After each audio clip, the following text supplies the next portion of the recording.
Okay. And 3, 2, 1.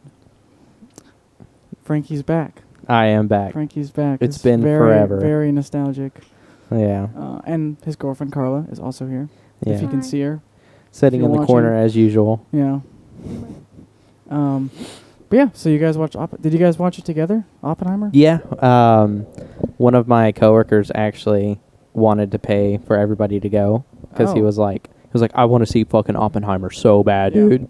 He was like, shut up. It's been a long week. My voice has had enough. Yeah. But he was like, I want to watch Oppenheimer so fucking bad, dude. And so first it started with Transformers. Yeah. First, he wanted to go see the new Transformers movie, and I was down for that because I've been wanting to watch it because I want to see fucking Pete Davidson as the Transformer. Oh yeah, that's right. Yeah, that shit. He just voices a Transformer basically. But like Mirage, the Transformer, the new one that pops up in there.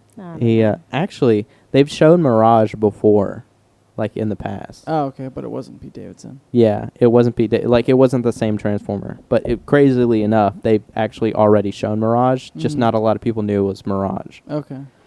But what was it? But Pete Davidson voices Mirage in the new Transformers movie. But back to the story. He was like, "Do you want to see Transformers?" I was like, "Yeah, fuck yeah, dude."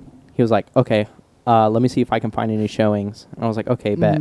And so I was keeping Karla in the loop. I was like, "We're gonna go see Transformers," and so he couldn't find any. Like literally, Transformers have been only showing doing one showing of it. Really? Yeah, the movie theaters have only been doing one showing for the Transformers movie because apparently it sucked ass so much. Yeah. That they really don't see no point in like showing it throughout the whole day. Yeah. So, yeah, after that, we were like, fuck that, because everything was going to be like while we're at work. Yeah. Like, we're never going to fucking see this movie. And so we were like, fuck this, let's look at some other movies. And he said another movie that he's been really wanting to see is the Barbie movie. Yeah. And so we were like, you know what, fuck it, because I was like, Karla wants to see the Barbie movie. Yeah. And he was like, all right, fine, since it's going to make everybody happy, let's watch the Barbie movie. Well, we work in Franklin, and there's a AMC in Franklin. Yeah, the Dine and Thoroughbred one. Yeah. And then there's the AMC in Spring Hill. So he lives in Spring Hill. Not a sponsor of AMC. Yeah, not a sponsor at all. But I love AMC, but I really don't think they'd give us money. Yeah, no. Yeah.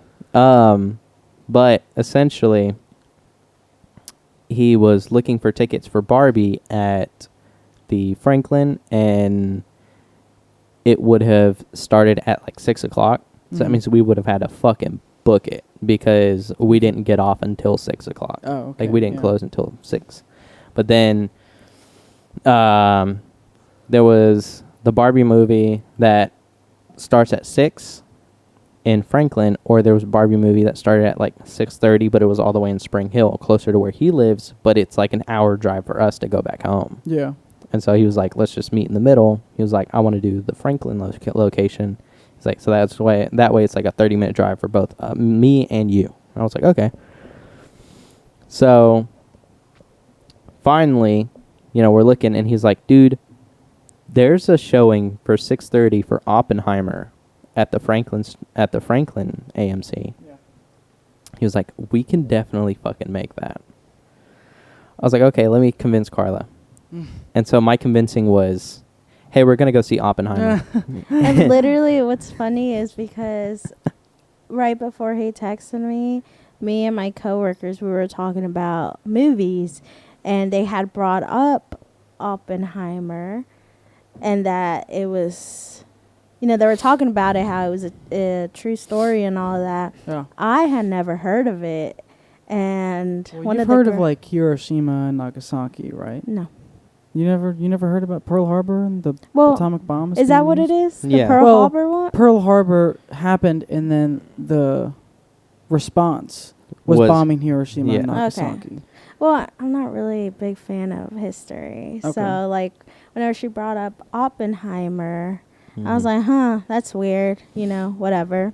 And then a few minutes later, Frankie texts me, and he's like, we're going to go see Oppenheimer at 6:30. And I was like, oh, okay. Like, whatever. I was like, oh, that's cool. And then I go, and, like, I wait for them. And for some reason, I'm like, oh, I'm going to search it up and see what it's about. Yeah. I search it up, and I see that it's a 3-hour movie. And I was like, no freaking way we're going to go and see this movie. And I watched the trailer, and I was like, I don't know. Because, like, I don't know. Yeah. It didn't bring my attention for it. Yeah. But Yeah. Have you heard of, like, the It was thing okay. that everybody's been saying lately? It's, like, the effect is called the Barbenheimer. Yeah, Barbenheimer. Of Yeah. the 2 movies. Yeah. Yeah. They said it's something. Made, apparently, it's the last time there were this many, like, what would you call it? Like, tickets being bought out was from Endgame. Oh, really? Yeah. Oh. Even Top Gun Maverick wasn't able to get as I remember make as much money. because we as were this talking one. about it that same morning too. We were talking about like the Barbenheimer effect, Yeah. or that's what we've been calling it lately. Yeah. But basically, the last time that something like this happened was when like Mamma Mia and The Dark Knight came out at the same time. Yeah. And like everybody was Yeah. like how fucking crazy that Yeah. you know, 2 very different movies. like complete opposite. Like one completely feminine and the other one's Yeah. like completely masculine. Yeah. And you know they both come out at around the same time. Like they both come out and premiere on the same day. Yeah. And like it's funny how this happened like second time in a row, and I was like, it's a fucking prophecy. And technically, it's gonna happen like both every 15 Oppenheimer years. and Dark Knight Rises are Christopher Nolan. Oh yeah, that's right. Yeah, Christopher But Nolan. you didn't do the Barbenheimer like thing where you go see. Most people would see Oppenheimer like it was the same day thing. They'd see Oppenheimer and then they'd see Barbie or reverse, but they did it in the same day. Fuck that, no, dude. Yeah. Because, like, I don't know. I feel like that night was a movie night, so like we could have done that. But I mean, after work, I mean, I only had it in me just to watch the one. Yeah. Karla was already falling asleep like midway of Oppenheimer. I actually fell asleep How much for do the you think- last hour. The whole hour? Oh yeah, wow. the last Yeah. after they did the boom. Yeah, Yeah, after they yeah, did yeah. like the nuke, Yeah. like for the last hour of the movie, she was just gone. And she was then I asleep. woke up and it was like 10 minutes left. Mhm. And then it ended. Yeah. But I mean, all in all, it's a really good fucking movie. But the thing is, his coworker, I guess the only seats were the front row, or did he intentionally Oh, get no. the front row? So he was. and it was an IMAX. He was when wanting did you front when row. did you guys go see it? When? Remember? Yeah. Premiere. when? Like So that night, Friday Yeah. night? yeah, Oh, well, yeah, it's probably yeah. because it was probably sold out. Mm-hmm. Like And the screen was huge. yeah, dude. But you were like this? Yeah. Yeah, I was, dude. I fucking loved watching the movie like up front. I mean, the thing is, it was like I probably would have liked it better, like being able to see everything, like Yeah. in a perfect view. But like just watching it like up front and close, it just kind of gave me like, I don't know. It just kind of gave me like, you know, dude, this is a fucking huge moment. Yeah. Vibe, Yeah. You know. Especially like the bomb moment. I bet that was crazy right Yeah. there. Oh my Did you God. see like the sex scene with like Oppenheimer and that lady? Like towards the beginning? Yeah. Yeah. Yeah. That scene was So- really strange. It was very weird where like I she had remember- him like read off like I am death and yeah, shit like that. they were having sex and then Mhm. immediately after she just like gets up and then she's like, read this. Yeah, it was like who the fuck Yeah. does that? I also remember that I was expecting more like sex scenes Uh-huh. in the movie because there was this whole talk Mhm. like maybe 2 weeks before the movie came out about like there's a lot of sex scenes in Oppenheimer, like they kept in a bunch of sex scenes. And Yeah. it really wasn't that much. In Hmm. some countries, Oh yeah, they use like blocked- CGI. Yeah, they Yeah. blocked off her body. Yeah, that's so strange. But no, it was funny. Like whenever that scene came on, I was just sitting there with Karla, and then the guy who paid for everything, his roommate and his girlfriend were there, Yeah. and the guy who paid for everything, he's single. He was just sitting there like by Yeah. himself in the middle. He was fifth wheeling. Oh.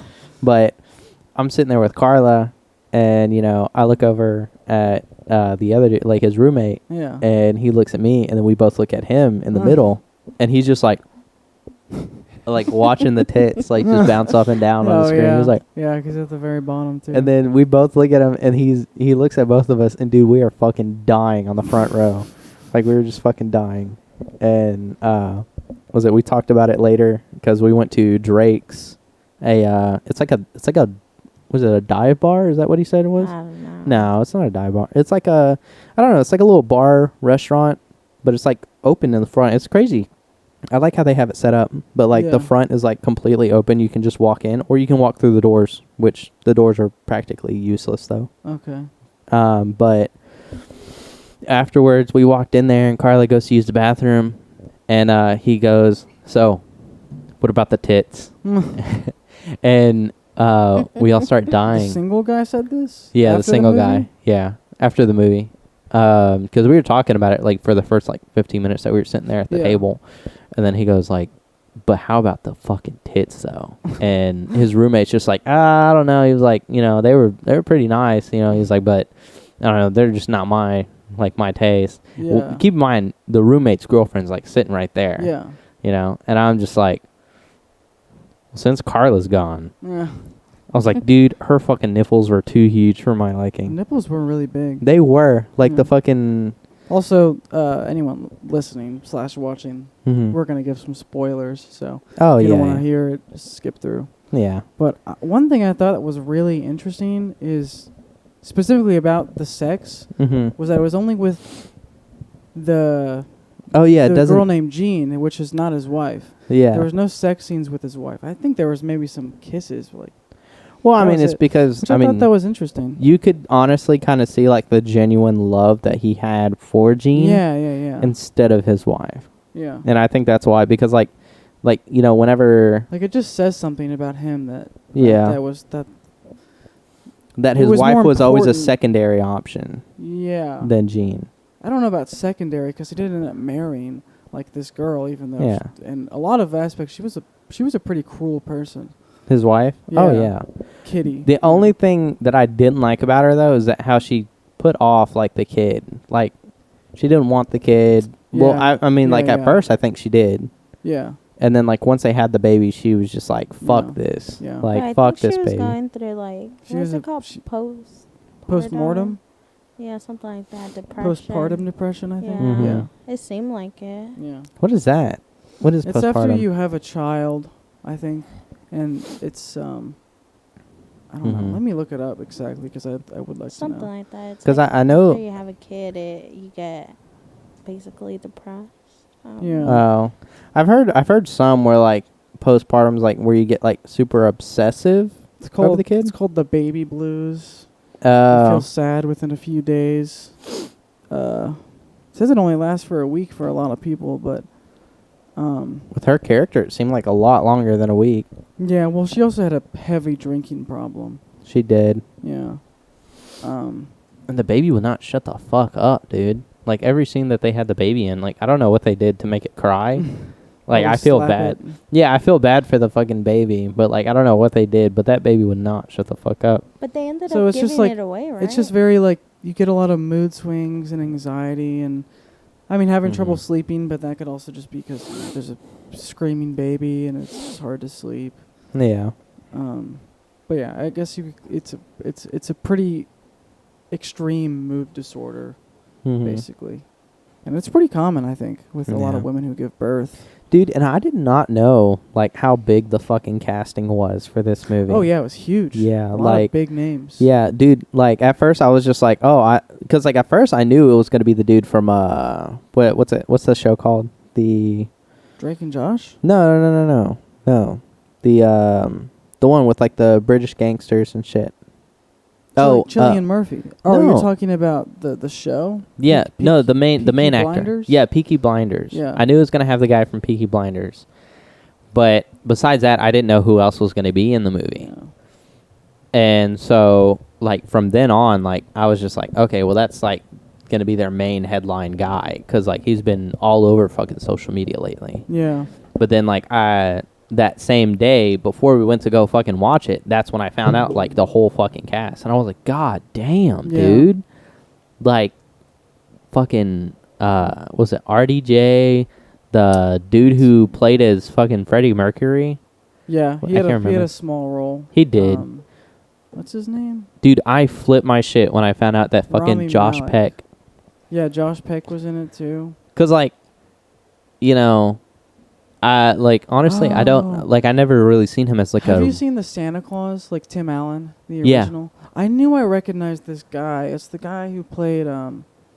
in the movie. He played, I think his name was Robbie. Yeah, Robbie. He was Oppenheimer's friend. He had like the glasses. He was a little overweight. A little overweight. Like Oh yeah, the Italian looking dude. Yeah. Yeah. He played. I knew I recognized him, but he played the. I can't remember his name. He was in the Santa Claus. It was like Benny or something, like the Mhm. main head elf. I can't. Nuh-uh, Benji? that's yeah, him? Yeah. No fucking way. Yeah. I swear to God, I thought it was Jack Johnson because Really? they kind of look similar, but Who's Jack Johnson? Isn't he the one who like did the Jurassic Park movies? that's Chris Pratt. No, I'm talking about like the old ones.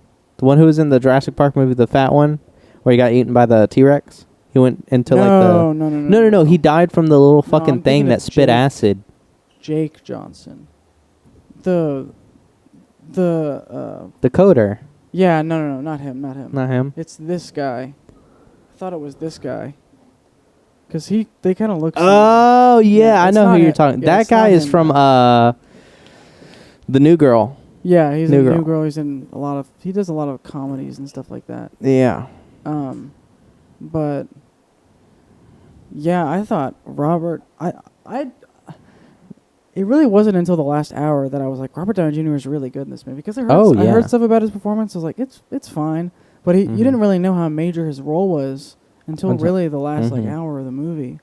Yeah, because like in the last hour, like you start really seeing like what his character mostly, like what part his character played in like the whole fucking thing. Yeah, and the whole just tearing down Oppenheimer's reputation. Yeah, dude, and you know what's crazy? I noticed this, and I don't understand why it happened, but in every scene that Robert Downey Jr. was in that movie, it was all black and white. Yeah, not everyone, but almost everyone. No. There was like one scene that I truly noticed that had Robert Downey Jr. in it that wasn't black and white, and that was when he was walking up to Oppenheimer and Einstein. And Einstein, yeah. Mm-hmm. But I think that was just the. I think the reason they did that was the black and white was an indicator of like what time it was, which was the present, basically. Yeah. I'm pretty sure that's what it was.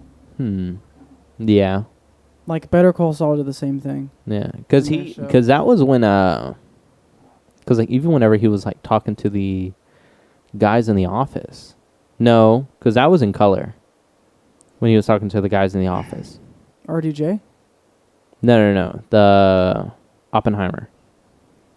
Yeah, all that was in color. All that was in color. You mean when he was being interrogated by like by the group of people? Yeah. Oh yeah, because that's right.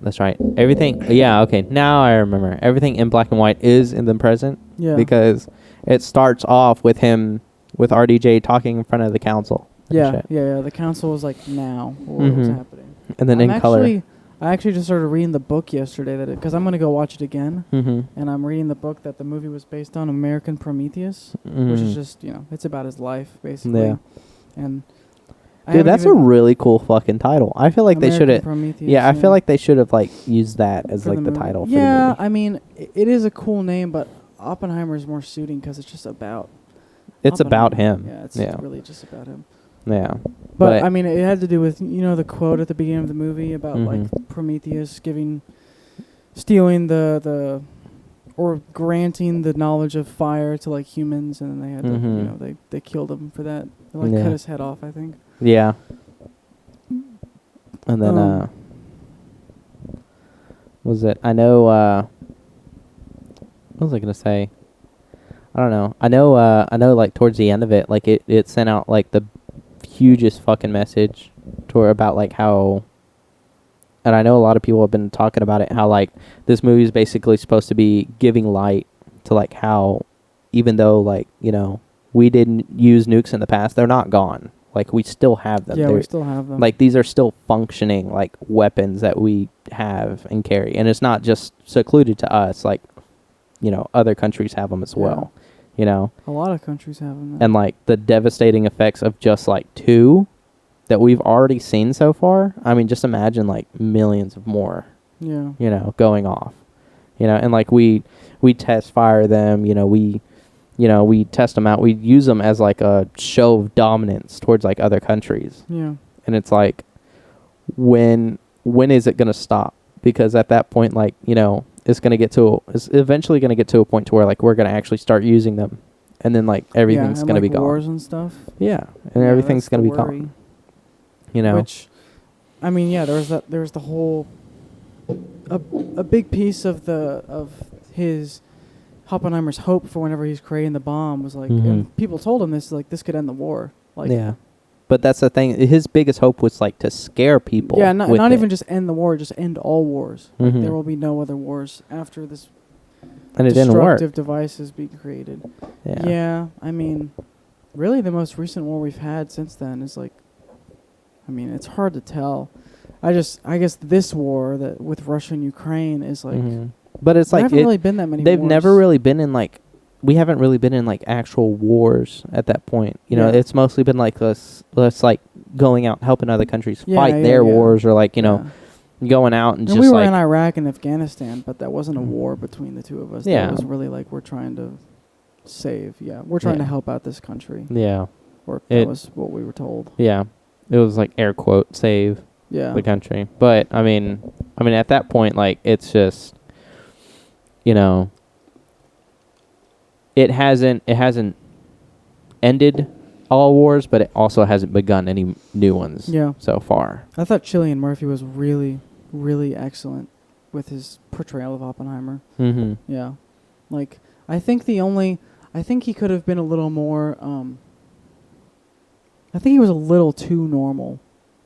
Too Like, normal yeah, for I his think character? Yeah. No, honestly, I found him he- like creepy. Well, like, I think he's a little, I wouldn't say creepy, but he's a little more socially off-putting than I think the movie, mm-hmm. like, showed. Which Cillian Murphy is already. Like, he plays a little weird characters already. Like, he played, Mhm. like, Scarecrow Mm-hmm. and stuff.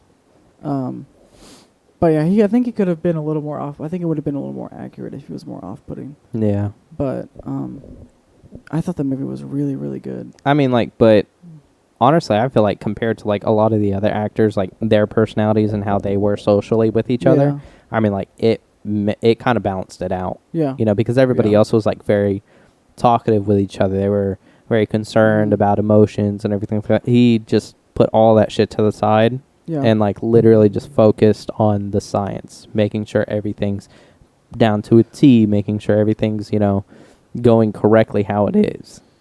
And I like And- there was so much nuance in the story Mhm. too. Like, they really didn't make Oppenheimer to be like a hero. Yeah.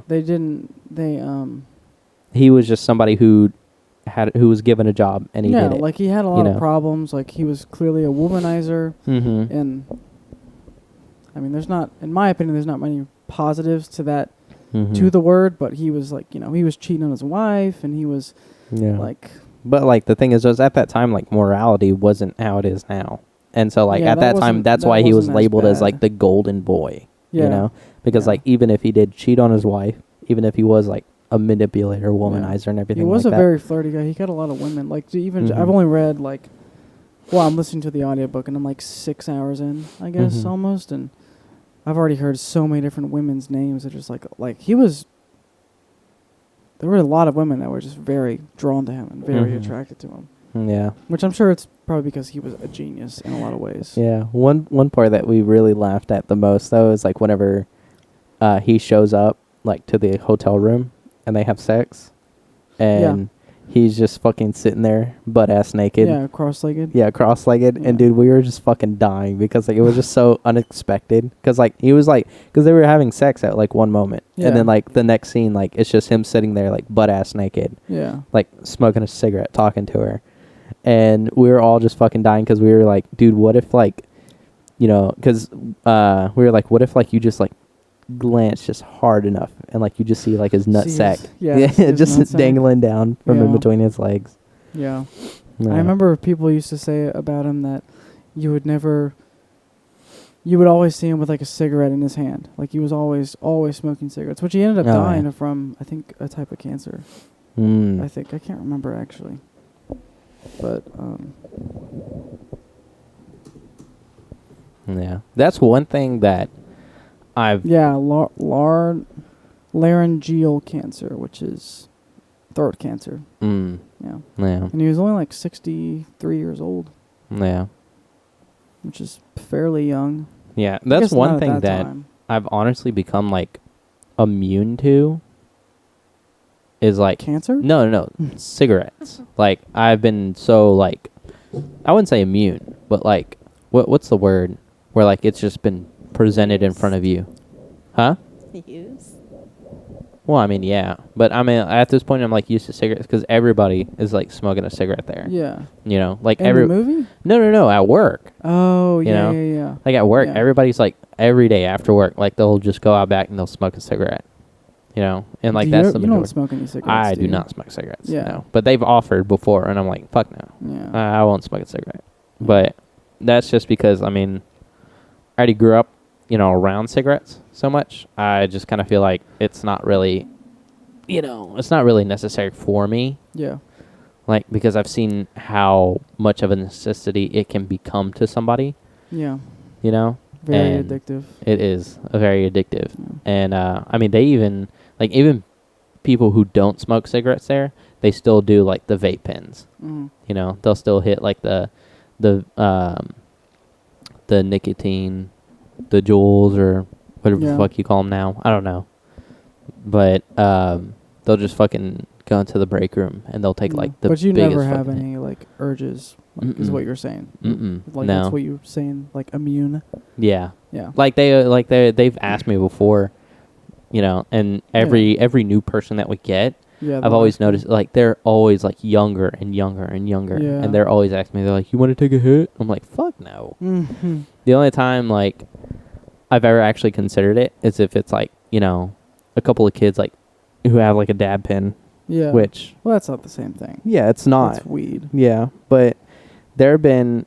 It's not gonna give you cancer. Yeah, there have been a few teens who like, you know, I work with, and they have like the dab pens in the back, and they'll stay like for another hour just behind the building just smoking.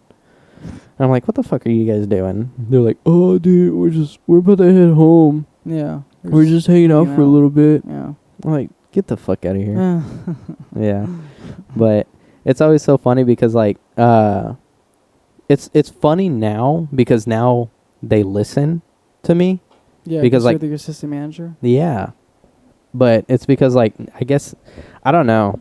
Like whenever I first started out, and it's hard to get the people who see me like first start out like start listening to me because they're like, "Oh, well, I mean, I've been here longer than this fucker," you know.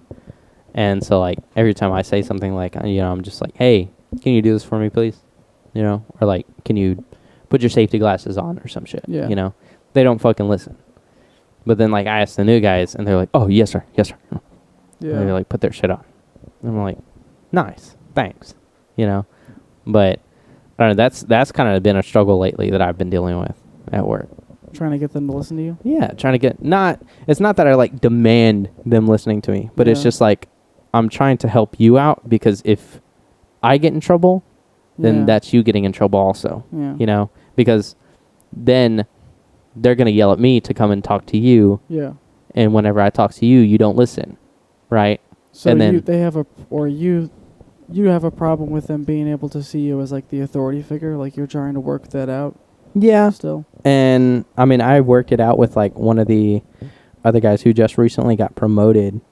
He he was in a very like stressed out but also bad mood for like a week. Yeah. Because he was like trying to transition from like, you know, living at his parents' house to moving in with like his girlfriend, shit like that. You know, he had a lot of work to get up to date with. You know, he's again, like he was trying to get promoted at that time. And then not only that, like he had a vacation plan that he's on right now, you know, and so he was just trying to make ends meet basically. And he was just stressing out about it. And so like that entire morning, you know, was like, hey, dude. I was like, can you get started on this flat? I've got paperwork getting rented up. I was like, if you want, you can just toss it to second cell, you know? And he was like, it's not my fucking problem. Yeah. I was like, okay. I was like, well, you can, like I said, you can toss it to somebody else. Can you just have them get started on a flat repair? He was like, I don't have any fucking paperwork. I was like, dude, I just said I was going to get it written up. I was like, well, until I get some paperwork, it's not going to get started on. I was like, okay, fine, fuck you. Wait, sorry. So did you guys ever go watch Barbie or no? Oh, no, we Still never haven't watched seen it Barbie. yet? No. We're gonna go watch it tomorrow. Yeah. Hmm. We're going to watch it tomorrow. Why do you say it like that? Like, come on, we are gonna watch it. Because Yeah. we are. Because Yeah. supposedly yesterday, whenever I asked him, I was like, when's your day off? Because we actually go on a trip, not this week, but next week. Oh, where are you Mhm. guys going? San Diego. Again, you already went, right? Yeah. Okay. You liked Yeah. it that much? Yeah, it's nice. Well, it's because the first time around we went to San Diego. Then the second time around, we didn't spend a lot of time there. We spent it all mostly in Mexico. Yeah. And then Okay. now this time it's just How close is it to Mexico? San Diego. It's like right on the border. Oh, okay. Yeah. I mean, San Diego's like at the very bottom of California. Okay. Because Okay. I think it's like... It's like a 30-minute drive from the actual border. Wow. Okay. That's very close. Yeah. Huh. Yeah, that's not too far. It's gonna be really hot though, isn't it? It's in the 70s. Oh. Mm-mm. So Yeah. it's hotter here than it is in San Diego? Mm-hmm. Huh. But it's because there's no ocean breeze over here to like keep you cool. Okay. The only Okay. reason why it's like... It actually feels cold over there Yeah. because of the ocean. Yeah. Yeah. But it's because like the... I don't know. How somebody explained it to me is like the fucking... Like the Arctic ice. Since it's like a lot of the cold is like coming down and heat rises. You know, Yeah. a lot of the hot water's going up to the top of the earth. And the cold water's coming Yeah. down. And so it's like Okay. continuously circulating through. Yeah. And so when the cold water gets down there to where like California is, the ocean breeze carries the coldness over to us Yeah. in California. But in Tennessee, since we're not anywhere near an ocean, you know, I mean, like you don't get any cold breezes at all. It's just a lot of hot air. It sucks ass all day long. Why California? Like, what do you guys like about California? I don't know. It's just It's not that I grew up over there, but like, you know, up to an age, like we would go on vacation over there, and even though it wasn't San Diego, it was Mexico, we will still go on trips up north, go to LA, San Diego, and do stuff over there. And whenever I met him, months after we got together, my parents planned a trip to go to Mexico. And so our plan was to go to Mexico on our first trip, but sadly our passports didn't come back in time. Okay. So we couldn't stay in. I mean, we could, but mainly his parents didn't want him going down there without an actual passport, because you can still go down there with your birth certificate, Okay. but they'll give you trouble, but Yeah. it's whatever. But Who gives you trouble? The people at the border? yeah, like Okay. you don't get in trouble, but it's like a lot of trouble, like coming back, because you got to go to Yeah. secondary. They got to check everything, you know, do a background check and all that, Yeah. just, you know, to be sure. So whenever we went, and then you gotta slip them a 20. Yeah. yeah, because in the end, last minute, we had to get a hotel Yeah. Mhm. for the 7 days that we were staying over there, because our plan was to stay down in Mexico. We weren't going to spend anything, you know, but last minute we had to spend like $1,300 on a hotel. And I mean, it was fun, but my parents were the ones mainly like driving us around, and then sometimes we would like get on the public transportation trolley and go around and do stuff. But I mean, back then, we were 18, and that was actually my first time being by myself in San Diego. So I was like a little bit scared to be on public transportation, and especially with him, he didn't know the area. Yeah. So I had like to teach him and like show him and you know all that. But I feel like now, I mean, we're a little bit older. We can do pretty much anything. We're able to get in anywhere, and I feel like it's going to be a better experience because we can just like do whatever the fuck we want, basically. Yeah. I mean, we already have some stuff planned out for your trip. Yeah. I already got some things that we're going to go out and check out and do. Like places? You guys like the beach? Yeah. I don't. But I like it over there. What do you not like about the beach? I don't know. I've never liked the beach growing up. Like, is it the water, you think? Like, you don't like beach salt water? I don't know. I really don't know. It's, for some reason, growing up, I just never liked it. She doesn't like the people. Yeah. On the beach? Yeah. She doesn't like, you know, all the people being there. And, like, just, you know, just watching her. Probably. Like, that could be, too. Yeah. Because, like, I don't know. I know that was my biggest problem. And, you know, I kind of got over it after a little while. And I feel like a lot of people who don't go to the beach often, that's their biggest problem, like with going to the beach. That's why a lot of people don't like going on. I've noticed a lot of people in the area that I live in, they don't like going on vacation. Like, they always talk about how they want to go on vacation. They want to go out and travel and everything like that. But it's all talk, you know. They'll even have the money and they don't want to go, you know. But it's because, you know, they're just not used to going out and seeing those places. And I speak from, like, you know, what I see in my family mostly. Yeah. Because my family's always like, let's go out, let's go on a vacation, shit like that. But they don't ever go far. They'll go to, like, Chattanooga or, what's it called? Gatlinburg. Yeah. Sorry, I don't know how I fucking forgot Gatlinburg. But they'll go to, like, Chattanooga, Gatlinburg, or, like, Kentucky for, like, a day, you know? And then they'll come back. They're like, that was a very nice vacation. I'm like, dude, you spent one fucking day gone. Yeah. You know, that's a day off. That's it. Yeah. You know? But, like, everything else, like, you know, they're just like, oh, no, I could never go over there. Like, I could never, like, take a vacation, like, that far. You know, like, it's just too much money or, you know, it's just too far away. Like, I feel like something will happen. Yeah, you know, don't shit like be that. Too far away from home. Some people get really nervous about that. Yeah, and it's just like.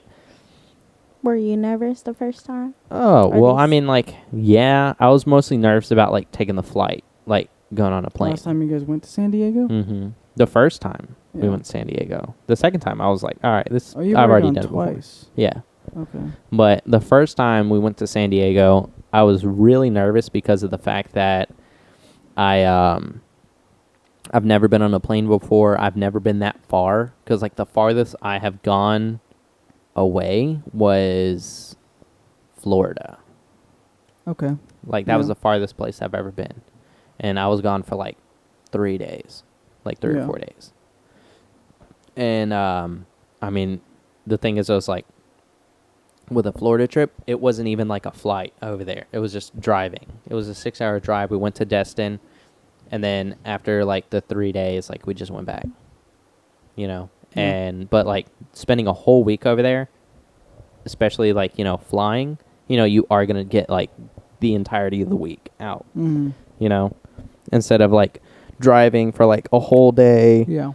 And then spending like 3 days and then driving like a whole day back. You know, that shit's ass. You know, because you only spend like 3 days of vacation and then 2 days of like just miserable driving. So, I mean, yeah, I was pretty nervous, to say the least. You know, but now, I mean, it's just like, you know, it's a once a year thing now. Do you think it's like a welcoming place, San Diego? Yeah, it's pretty welcoming. I mean, you just got to watch out for the homeless people. Yeah. Because they look pretty scary. Not a lot of them are, though. I mean, they're nice. Yeah, they're pretty cool. Pretty cool people. I've talked to some of them, me and Karla, like, well, just by passing, you know. And they have like some unique.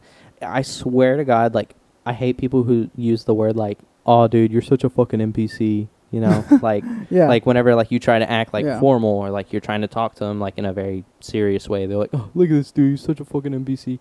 No, these people in San Diego are for real fucking NPCs. Like just The people that live there? Yeah. Yeah. Like people who live there, like it's like you're playing fucking GTA, and like these are like fucking whack ass characters, like just walking through the streets. Yeah. You know, like it's crazy. But like sometimes, like, you know, it's also like, well, I mean, they have the fucking money to do it. You know, a lot of people, like downtown San Diego, like it's a lot of wealthy people, you know, who live there. You actually never like seen all of downtown. Yeah. We've only seen like a portion of it. Well, I've only seen a portion of it. She's seen all of it. Is there a lot? Is the downtown a big place? Mm-hmm. Yeah, they have like different areas in downtown. Like the one that we've mainly been on most is the side where all the museums are, which are next to the bay. That's pretty much the only side we've gone on, because then there's the side where Little Italy is, the gas lamp, and there's another area. It's like a touristy. All those three places are touristy areas, and they have like, you know, their uniqueness in it, and all of like the different restaurants and all that. So that's pretty much what we're gonna be doing over there, is like checking out those places, because I haven't checked them out, and he hasn't either. So we're just gonna walk around. A bit more up north, you got Old Town, which is like, it's like old Western cowboy area. Like a tourist spot? Yeah, it's a tourist spot, but it's like, it's literally just like dry dirt, like dusty. Yeah. It's like Old Town. Yeah. Just desert stuff. Yeah. Like imagine like, you know, you're going on a road, like a little road trip, and you pass by like this fucking ran down like old dusty town. That's basically Old Town, but Old Town is like a big touristy area. Yeah. So like they have people constantly coming in and out, but it's like everything there is like old, ancient. They actually have a house there that's like haunted. Yeah, and Karla went the to Whaley House, I think that's what it's called. Yeah, Karla went to It's actually like a tourist spot, like you can like pay. So it's a museum, yes, but whenever we okay. went, they actually had it closed down, I believe, for COVID, because we went in 2021, and a lot of places were still shut down, or you had to wear masks. So that house, I believe, they weren't open for touring, but prior to COVID, you were able to go in, and I believe it was a 2-story house, and walk around it, and it still had mostly everything of the way, I believe it was the Whaley's family stuff, if I'm not mistaken, the family, but we were able to like walk around outside, look whatever we can look inside the house. And I actually was telling this to my coworker the other day. We were talking about like ghosts and spirits and all that. And I was telling her that when we went, you know, I didn't realize that it was that house, because I had seen it on a YouTube video years ago. And whenever we walked up to it, I was like to Frankie, I was like, oh, wow. I was like, look. I was like, it's that house that, you know, that I saw years ago. It's that house from YouTube. Yeah. And they actually have a cemetery right next to it, too. So, like, we were only, like, looking around. Like a big cemetery, or just for, like, the Whaley family I believe cemetery? it was just the Whaley's family. And so, you know, we walked around, we got on the porch and whatever. And I decided to take some videos and some pictures, because I'm like, this is so cool, you know, whatever. Yeah. And I mean, I took videos, I took pictures, both on Snapchat and on my camera roll. Well, you know, when you're on vacation, you take pictures, whatever. I totally forgot about them. Well, months later, we were at his mom's house and we were talking about it. And I was like, oh, let me show you the videos that I took of this house. Like, it's, you know, supposedly it's haunted, whatever. Yeah. Went, looked for them. They were gone. Nowhere to be seen. I don't know what happened to them. Yeah, I think there was like only came one. In and hacked. I think there was only one. Like it was like a picture. I believe so. It was like a picture of him. Okay. In the back. And I just took it. But the video that I took was from like where at the back of the house where it ended, the yard, and then just like did a 360. I don't know what the fuck it's called. and I had 2 of those, Wow. both gone. And then no. I think there was like one of me like in the backyard, and then there was one of like the front of the house. That were the Spooky only shit. 2s. Oh yeah. Yeah, there was like one of the like just the house itself, Yeah. and there was like nobody in the picture. It was just the house. Yeah, because we were just walking by to go back Mhm. to the trolley, and I was like, "Oh, let me take a picture of the house really quick." Mm-hmm. Yeah, I remember that. Yeah. Yeah. I don't have those pictures at all. Hmm. Nowhere to be They seen. just disappeared. They just disappeared. And I've Interesting. heard is, I guess spirits are able to. Oh my God! Remember when I was trying to take a video and my phone turned off? Oh yeah, there was Yeah. one point while we were at the same house. She was trying to take a video, and her phone just completely turned off. Hmm. And then she had to turn it back on, and it The battery was like still full. It was like at 80%, and Yeah. it completely turned off. like it shut down, like the phone itself. Interesting. Yeah, but Yeah, it was pretty fucking weird. But after that, like I told, like what I've heard is that spirits, ghosts can, or they get energy from your phone. And I mean, if they're not good spirits or they don't want you to see, Mhm. they are Mhm. able to, like, I guess, delete stuff. I Yeah. don't know. yeah, Who knows? You have to But- let them in. but- I just watched Talk to Me, which is a horror movie.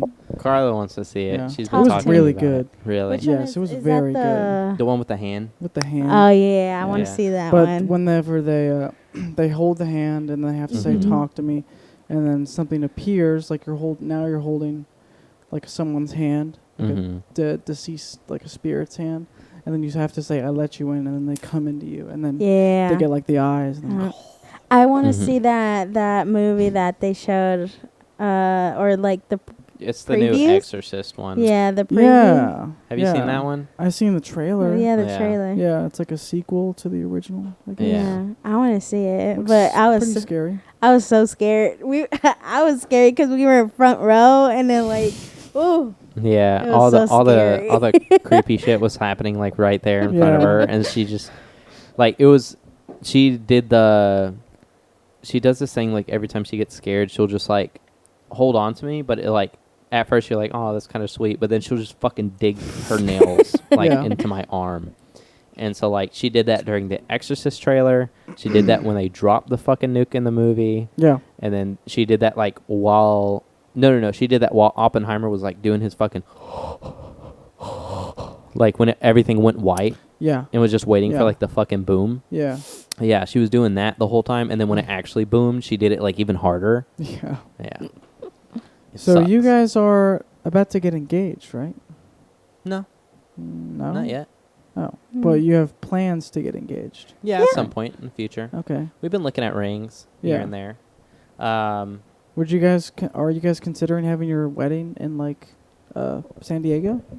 We were actually considering doing a two-part wedding. So doing one wedding in Mexico, Yeah. and then doing another okay. one here in the United States. But the one here is going to be more than likely like a backyard wedding. Not like completely backyard, but we're probably going to get like, an outdoorsy area. Yeah. Have like a small one yeah. because over here is very expensive. Mhm. Yeah. Like More for expensive than Mexico. Dude, for like a $5,000, it was like $5,000 for a wedding here is like a backyard wedding. Like, you have like, a DJ, shit like that, everything like that. You've got like a small little venue, that's $5,000, already. Yeah. Not even. Sometimes it can be like 10. And then in Mexico, you can spend like 10 grand and have like the big old weddings that you have over Yeah. here. Huge weddings. Wow. No, because there was, I don't know if the prices went up, but like there was like one video that she showed where like these people got like this huge, nice, like historical venue, and they had like a huge fucking wedding, like, and they said like including food, the waiters, catering. the catering, everything, the seating, all the decorations, the fireworks that they had, it was all like $5,000. Wow. Mexico, yeah, and like.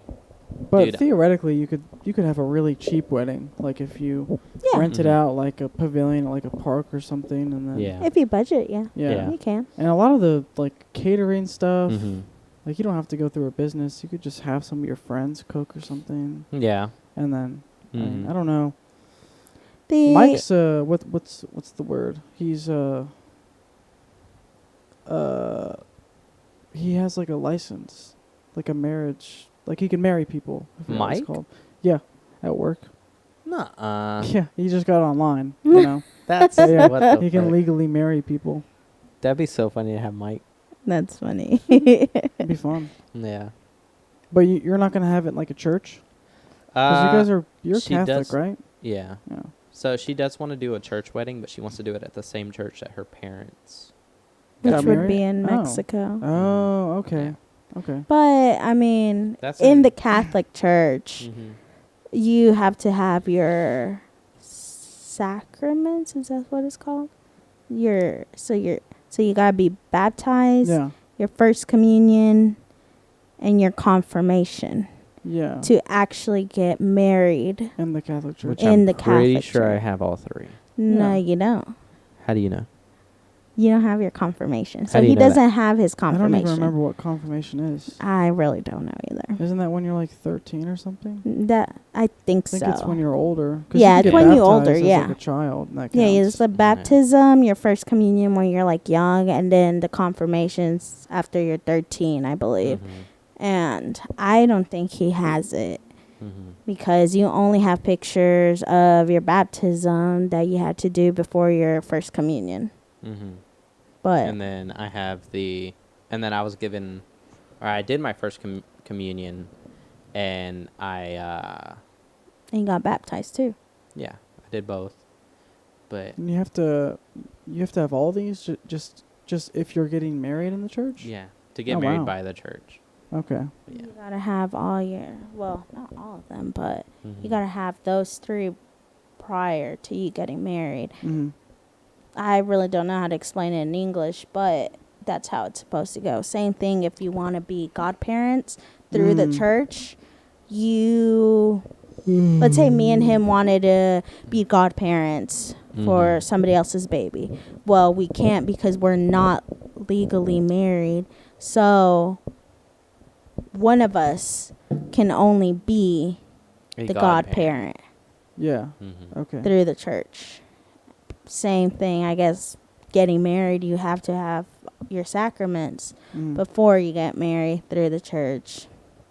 I mean, that's the only thing. And Mhm. with him, like he says, like he's not really like Catholic, he says, and that he wouldn't really want to grow up in the Catholic religion. And I get that because, I mean, in the end, it's your choice if you want. Yeah. I'm not going to pressure him to Mhm. like do it just because I want to do it. But I mean, I'm fine with not getting married through the Catholic Church. Mm. You know, just do it by, was it I mean, civil? but I've been thinking about doing it just so that way we can get married through the church. But Yeah. also with marriage by the church, there is no divorce unless the other one dies. You can't. Oh. So if you get married by the church, you can't really get a divorce because It's the a only sin. yeah, Yeah. the only way that you can be divorced if one of you guys die, Yeah. and that's how But you're. that's doable. Like, I guess, if you want yeah. to get divorced, like, Mhm. you know, you don't have to wait for them Yeah. to die. You can, Just kill them. yeah, you can just kill them. Which is why there's a lot more murders. Yeah. In the Catholic Church. Yeah. That's the only thing. I mean, like I tell him, I'm like, oh well, like what everybody tells me. I mean, I guess being the girl in your family tries to tell you, give you, how you say it, advice about it, and About getting married? yeah, meaning like, if you're gonna do it by the church, you better know. You Yeah. better be like for sure because Mhm. there's no divorce. You guys, I mean, yes, you Mhm. can, but in the end, through the church's eyes, it's a sin Yeah. if you guys like separate and go on with your lives with somebody else. Yeah. You'll always be living in a sin. Mm. But as of right now, we're basically already living in a sin Yeah, because you're living because together. we're living together Yeah. Mhm. and we're not together.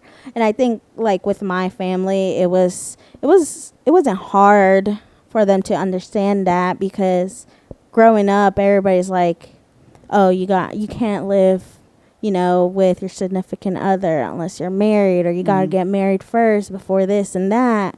And I mean, I'm glad that my family, my parents really like opened up to the idea of it, because I mean, like I said, growing up, they really enforced it on me.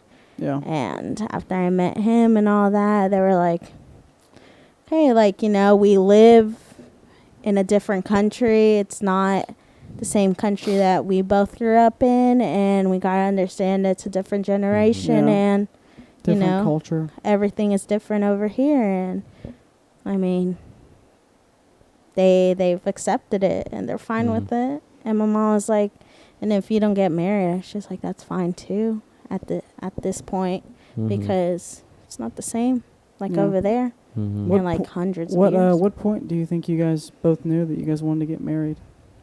Like when you were just like, Probably you guys are like meant for each other. me personally, I would say like last year, like a few months ago. Mhm. Okay. Yeah, because at first, I mean, whenever we first started dating, I had told him, I was like, I'm really like trying to date to like actually stay with the person. I'm not trying to like Yeah. date around and like, because that, me personally, that's too much. I can't be meeting somebody new every other month or Yeah. every year. Like that just takes too much out of my time, and I don't like that. Yeah. But What about you? Me? Yeah. About what? Like when What- did you Realize? Yeah, when did you realize that Karla was the one that you wanted to marry? When I moved in. This was like 6 months ago? Year ago? Yeah, about a year ago. almost Okay. 2 years ago. Almost 2. Wow. But it's, I mean,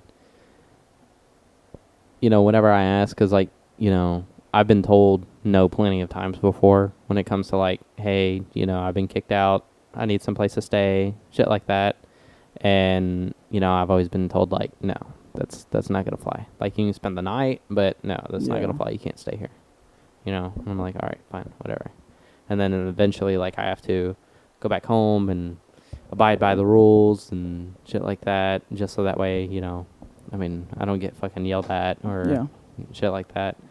But, with her, like, I was just like, I don't know, I'm probably just gonna have to move in with my dad, or, Yeah. I'm probably gonna have to, like, just probably find a place to stay or some shit like that, And she was like, well, I mean, I can talk to my parents about, Mhm. you staying there. And I was like, wow, okay. And so, we talked it over. At first they were like, no, because, the dog. Yeah. And then I told them, I was like, you know what, it's fine. I'll just stay at my grandmother's place, because she was offering a room for me to stay in also. Mhm. Yeah.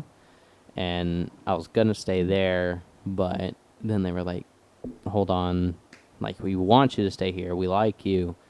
It's just we need to make sure that, we know that what your intentions are isn't just, free riding. You Yeah. know? Like, you are going to pay rent, and, if you want to sleep in the same room as her, I mean, like, at that point, she's going to have to pay rent too. Yeah. Because at that point, you guys are living together. Yeah. Like, are you okay with living together instead of, just you and yourself, us providing you a place to stay? And I was like, yeah. I was actually kind of hoping, we could live together. I was Mhm. like, because I want to give it a try. Yeah. I want to learn more about her rather than going on a date every, like, once a week. Yeah. I think at that point we were like a year in, and I was like, I'm tired of it. I want to know more about her, and they were like, okay, that's fine. And so got all my shit, moved in, and then, was like, yeah. I was like, this is it. You know, I like this. Mm-hmm. You know. Was there any like, not rough patches necessarily, but stuff you had to like kind of work out when you guys started living together, like stuff that you weren't like anticipating, like about like each other's just lifestyles, I guess, that you had to like work through, compromises. Sure. I mean, we both for sure didn't grow up The same. The same. Yeah. Very different for sure. Mm-hmm. I know I had to, or I'm still trying to figure out him as in like place, because it's hard because I like certain things my way because that's how I grew up, and with him, like, you know, he grew up differently, and I'm still like, you know, trying to, how do you say that word, trying to Understand. no, there's another word, I don't know what word, but I'm still trying to figure out how to do certain situations with him and other things, but I mean, I try. Mm-hmm. Yeah. I really do. But there sometimes like I get frustrated, or I'm like, no, you're not supposed to do that. Mm-hmm. And he's like, how am I supposed to do it? Like, you know, Yeah. some arguing here and there, but I mean, try and figure it out. Mm-hmm. But Like, I remember one thing that we would argue about is like how to clean shit. Yeah. Because like she would clean everything with like the bleach, like the Clorox bleach spray. And I was like, no, dude, like you're gonna fuck shit up that way. And she was like, no, that's how we do it all the time. And she sprayed like the glass panes on our shower door because we had the sliding doors. Yeah. She sprayed those, and it like stained them. well, I with, like, didn't know sprays. that. Me personally, that was the first time we ever had glass doors. Yeah. I've never had glass doors either, but I knew that putting bleach on was gonna fuck them up. Yeah. And she was like, "Nuh-uh." I was like, "Okay, fine, whatever." They're like certain things. Yeah, Yeah. certain things. Certain things that I don't know. I mean, I do know, but my mom didn't really like make me do like certain things. Yeah, she made me do like stuff around the house, but I mean, I just know the basics. Yeah. And like there's still some things I don't know how to fucking do. And like he helps me out, or he tells me how to do it, or I eventually have to figure it out myself. But I don't know. Yeah. I don't know. One thing that I really haven't figured out is like how, I don't know, I figured out a lot about you, but the only thing that I haven't really figured out is like how to kind of, how do you say, like just kind of walk my way around your family. Yeah. Because like it's, I don't know, navigating like through her family is like way different than navigating through mine. Because mine, like, you know, they'll be yelling and like you can just like walk past them, they won't notice you, you know. But like with hers, like, Oh yeah. you know, they're like, there are eyes everywhere, you know. So like you'd walk down the stairs and then like everybody's just like, oh, hi, good morning. And I'm like, yeah, you gotta interact more. Yeah, I'm like, I don't want to talk to you. It's like early in the morning, dude. Yeah. Leave me alone. But sometimes, like, you know, there are also things like with... It's funny because sometimes he comes home and he's like so tired Mm-hmm. and he doesn't like really acknowledge like anyone downstairs, and he goes upstairs, and then my mom was like, oh, what's wrong with him? He's like, he didn't say hi. And I was like, well, he looks tired. She's like, yeah, he's probably tired from work. But it's just funny because they always think that something's wrong with me. yeah, and they're like, is he okay? Like, did we do something wrong? I'm like, no. I was they like, think it's like their fault. yeah. And I'm like, no, that's how he is. I'm like, he's probably gonna come down and say hi or something. I mean, eventually he does, or he just doesn't. And then I just tell him like, he's tired from work. Yeah. I mean, he doesn't really have to say hi to y'all, but I mean, it's manners, I guess. Yeah. Now there are moments where I get pretty heated about her family, but it's like, it's considered small shit, but for me it's like, you know, it's consistent. Yeah. So like they'll do like cleaning or like they'll move stuff around in like the garage, and they'll like put my shit like somewhere completely opposite of where I usually have it, and they won't let me know that they moved it. And so I'm spending like hours. Like last night it was like pouring down rain, and I'm like, okay, let me just grab my umbrella. My umbrella's not in its normal spot. Yeah. So I'm like looking through the whole fucking garage, and her dad's drunk, and he's like, I could have sworn I seen it, dude. Yeah. I could have sworn it was like right here. And I was like, Why didn't you tell me this last night? well, because you were like dead asleep. Mm. I was. And yeah, you were. It was like whenever I went to go bring the dog in, and I came back up and like you were knocked out. No. And so like I'm already pissed that he like moved my umbrella. Yeah. And him like just going like, I could have sworn I had it like right here. Like it was not helping. And I'm like, Fred, it's okay. I'll use something. And I Yeah. literally grabbed like a random fucking bag that I was just gonna put over my head. Yeah, just and held it up. yeah, and he was just like fucking dying. And I'm like, oh my fucking God. And then I look over and it's like sitting next to the trash can, but like in Yeah. between the trash can and like the pile of fucking shoes. Yeah. Yeah. And so like it's basically like in a corner hidden behind the trash can. And I'm like, what the absolute fuck, dude. And so I grab it and he goes, oh yeah, that's where I put it. I'm like, oh my fucking God, Fred. But yeah, then I go out there, I grab the dog, and I'm also starting to look for his leash.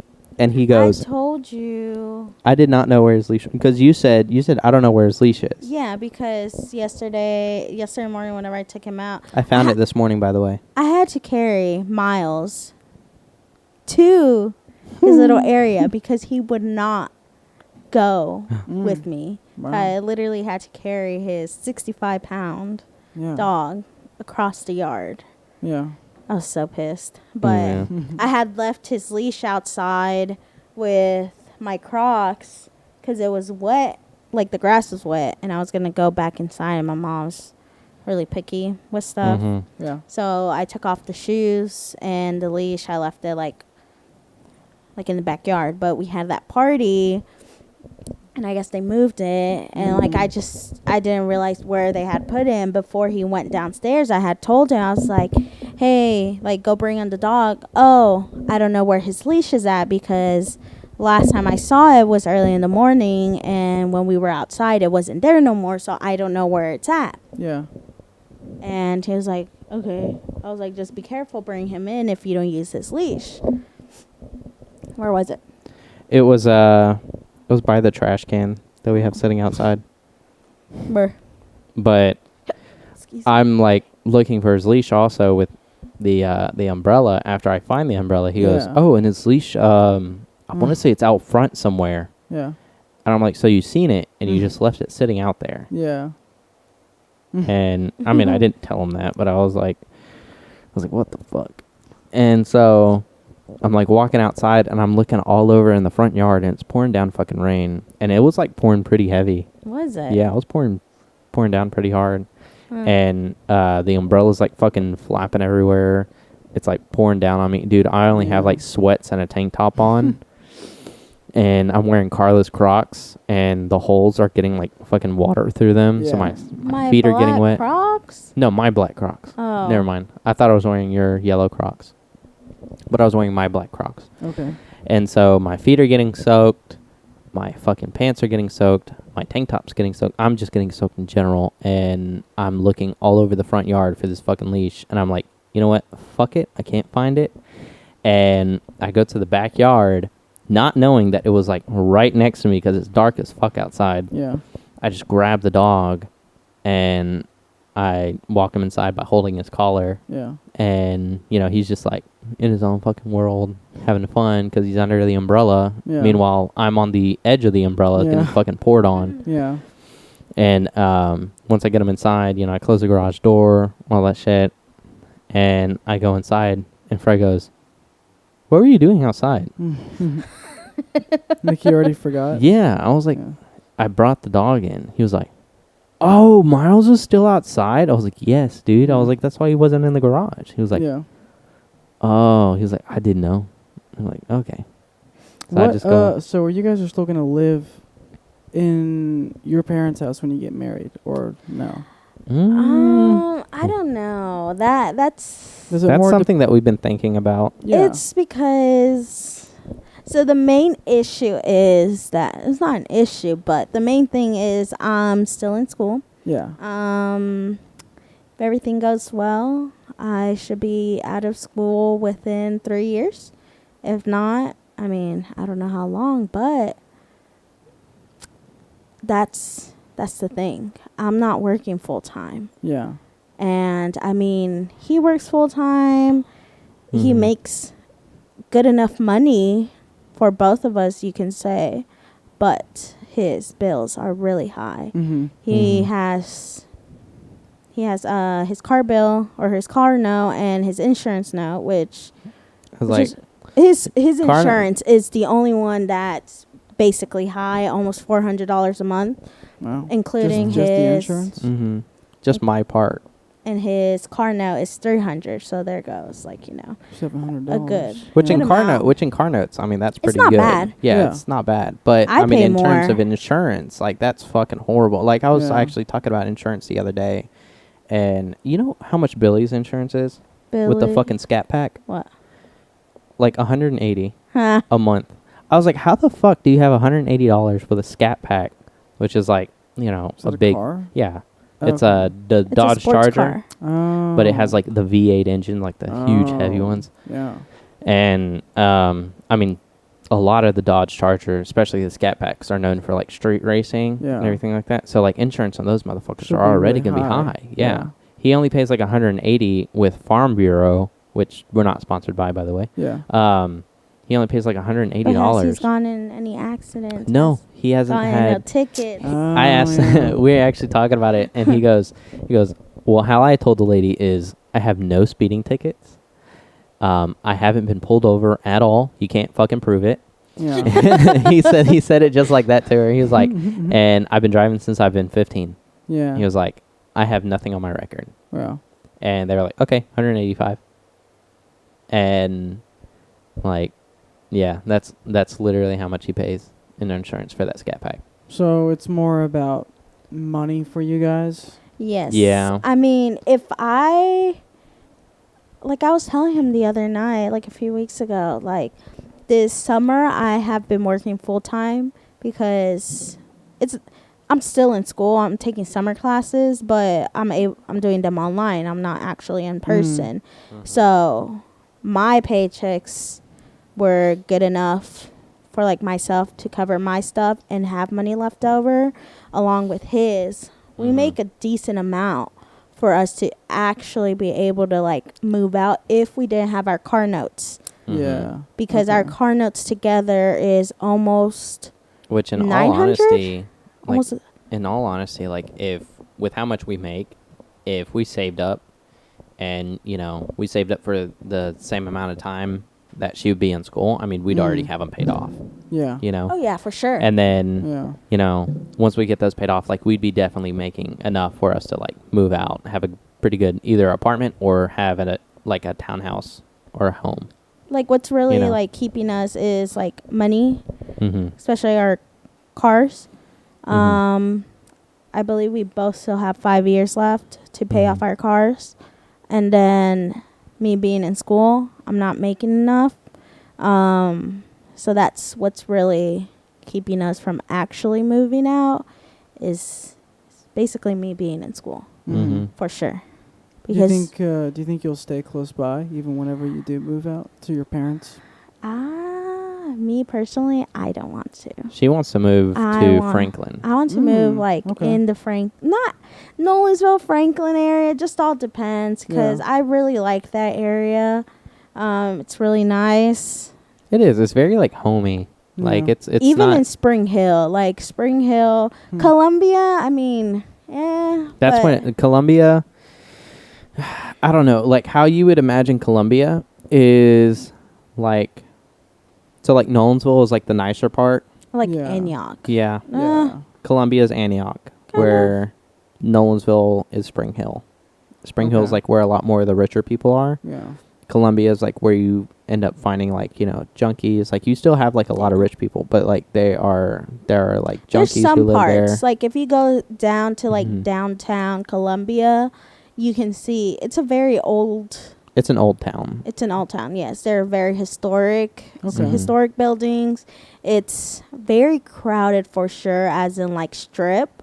Like Mhm. there's like a lot of stores all together, and it's very run down too. Mhm. But where my coworker lives, it's not towards downtown. It's a little bit out of Columbia, and she lives in a really nice, not a really nice neighborhood, but it's a decent neighborhood compared to the other parts of Columbia. And then my other coworker, she lives not even 5 minutes away from actual Spring Hill, Yeah. and she's in Columbia, and her neighborhood is very nice. It's actually new neighborhood, and it's very pretty. Her house, I love her house. But like that type of area I want to stay in. If so, like if Columbia, it would be like the outskirts of Spring Hill or Spring Hill. Yeah. Okay. But he really doesn't want to. I mean, I wouldn't mind it, but I mean, I also know that it'd be a bit too far for my family to actually want to come out and visit me and stuff like that. Yeah, they don't I like to mean, drive. that Yeah. far. And me personally, I don't like, you know, driving too far. Yeah. Like when it comes to like visiting people, like to be honest, like it's, I don't know, like it's honestly like a hassle just to like leave the house on my days off. Yeah. And then, like, you know, whenever I do have a day off and, you know, everybody in my family finds out, they're like, why the fuck didn't you come over? Yeah. You know, shit like that. I'm like, dude, I just don't want to leave the house. Like, Yeah. you know, so, I mean, like, definitely on, like, if I live in Franklin, I'm not going to, like, want to leave my house just to come see anybody. Yeah. You know? Like, at that point, I'd be completely secluded from everybody. You know? And, I mean, I'm already having, like, some people in my family like, getting upset at the fact that I don't come and see them at all. Yeah. And, you know, it's not for the reasons that they think. It's because I am genuinely, like, trying to get promoted, get everything straight with work. I'm just trying to get my life together, you know? And I'm trying to do things different than how they did things. Yeah. And they get pissed off because they're like, you don't have to do all that. You don't have to work yourself like 24/7. Like, you don't have to work your life away. I'm like, I'm not working my life away. I'm just working hard enough to where I can, you know, live comfortably Yeah. for the rest of my life, you Mhm. know? And in all honesty, like, I can really see that at my job because, like, seeing the type of houses that my that my managers have, seeing the house that my store manager has, it's fucking huge. It's nice, and it's everything that I want too. Yeah. Like he's got a huge ass fucking yard, a really nice house, and It's like a farmhouse. yeah, it's a farmhouse. Hmm. You know, he's got Okay. horses in the backyard. He's got ponies back there for his kids. He's got fucking I think he said he has like 15 chickens. I want to say he had a pig. No, he didn't. No, he didn't. I want to say he had a pig. That might have been somebody No, I else. don't think his wife was there at the time. Fuck, dude. But no, I mean, he basically has the house that I would want. And the Yeah. thing is, it was like, he has like a shit ton of forest surrounding his house. That's nice. And it's like, they're borders to like each neighbor. Yeah. So it's like, he has like a fucking, He has acres. yeah, he has acres. Because to actually get to his house, it's like a 2-minute drive Mm-hmm. Yeah. Like from the edge from of the driveway. It's like a 2-minute drive from like in his driveway to get to his house. Oh wow, Yeah.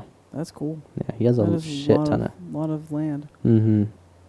And, you know, like I think right now he has his personal truck, which is like it's a GMC Sierra like diesel.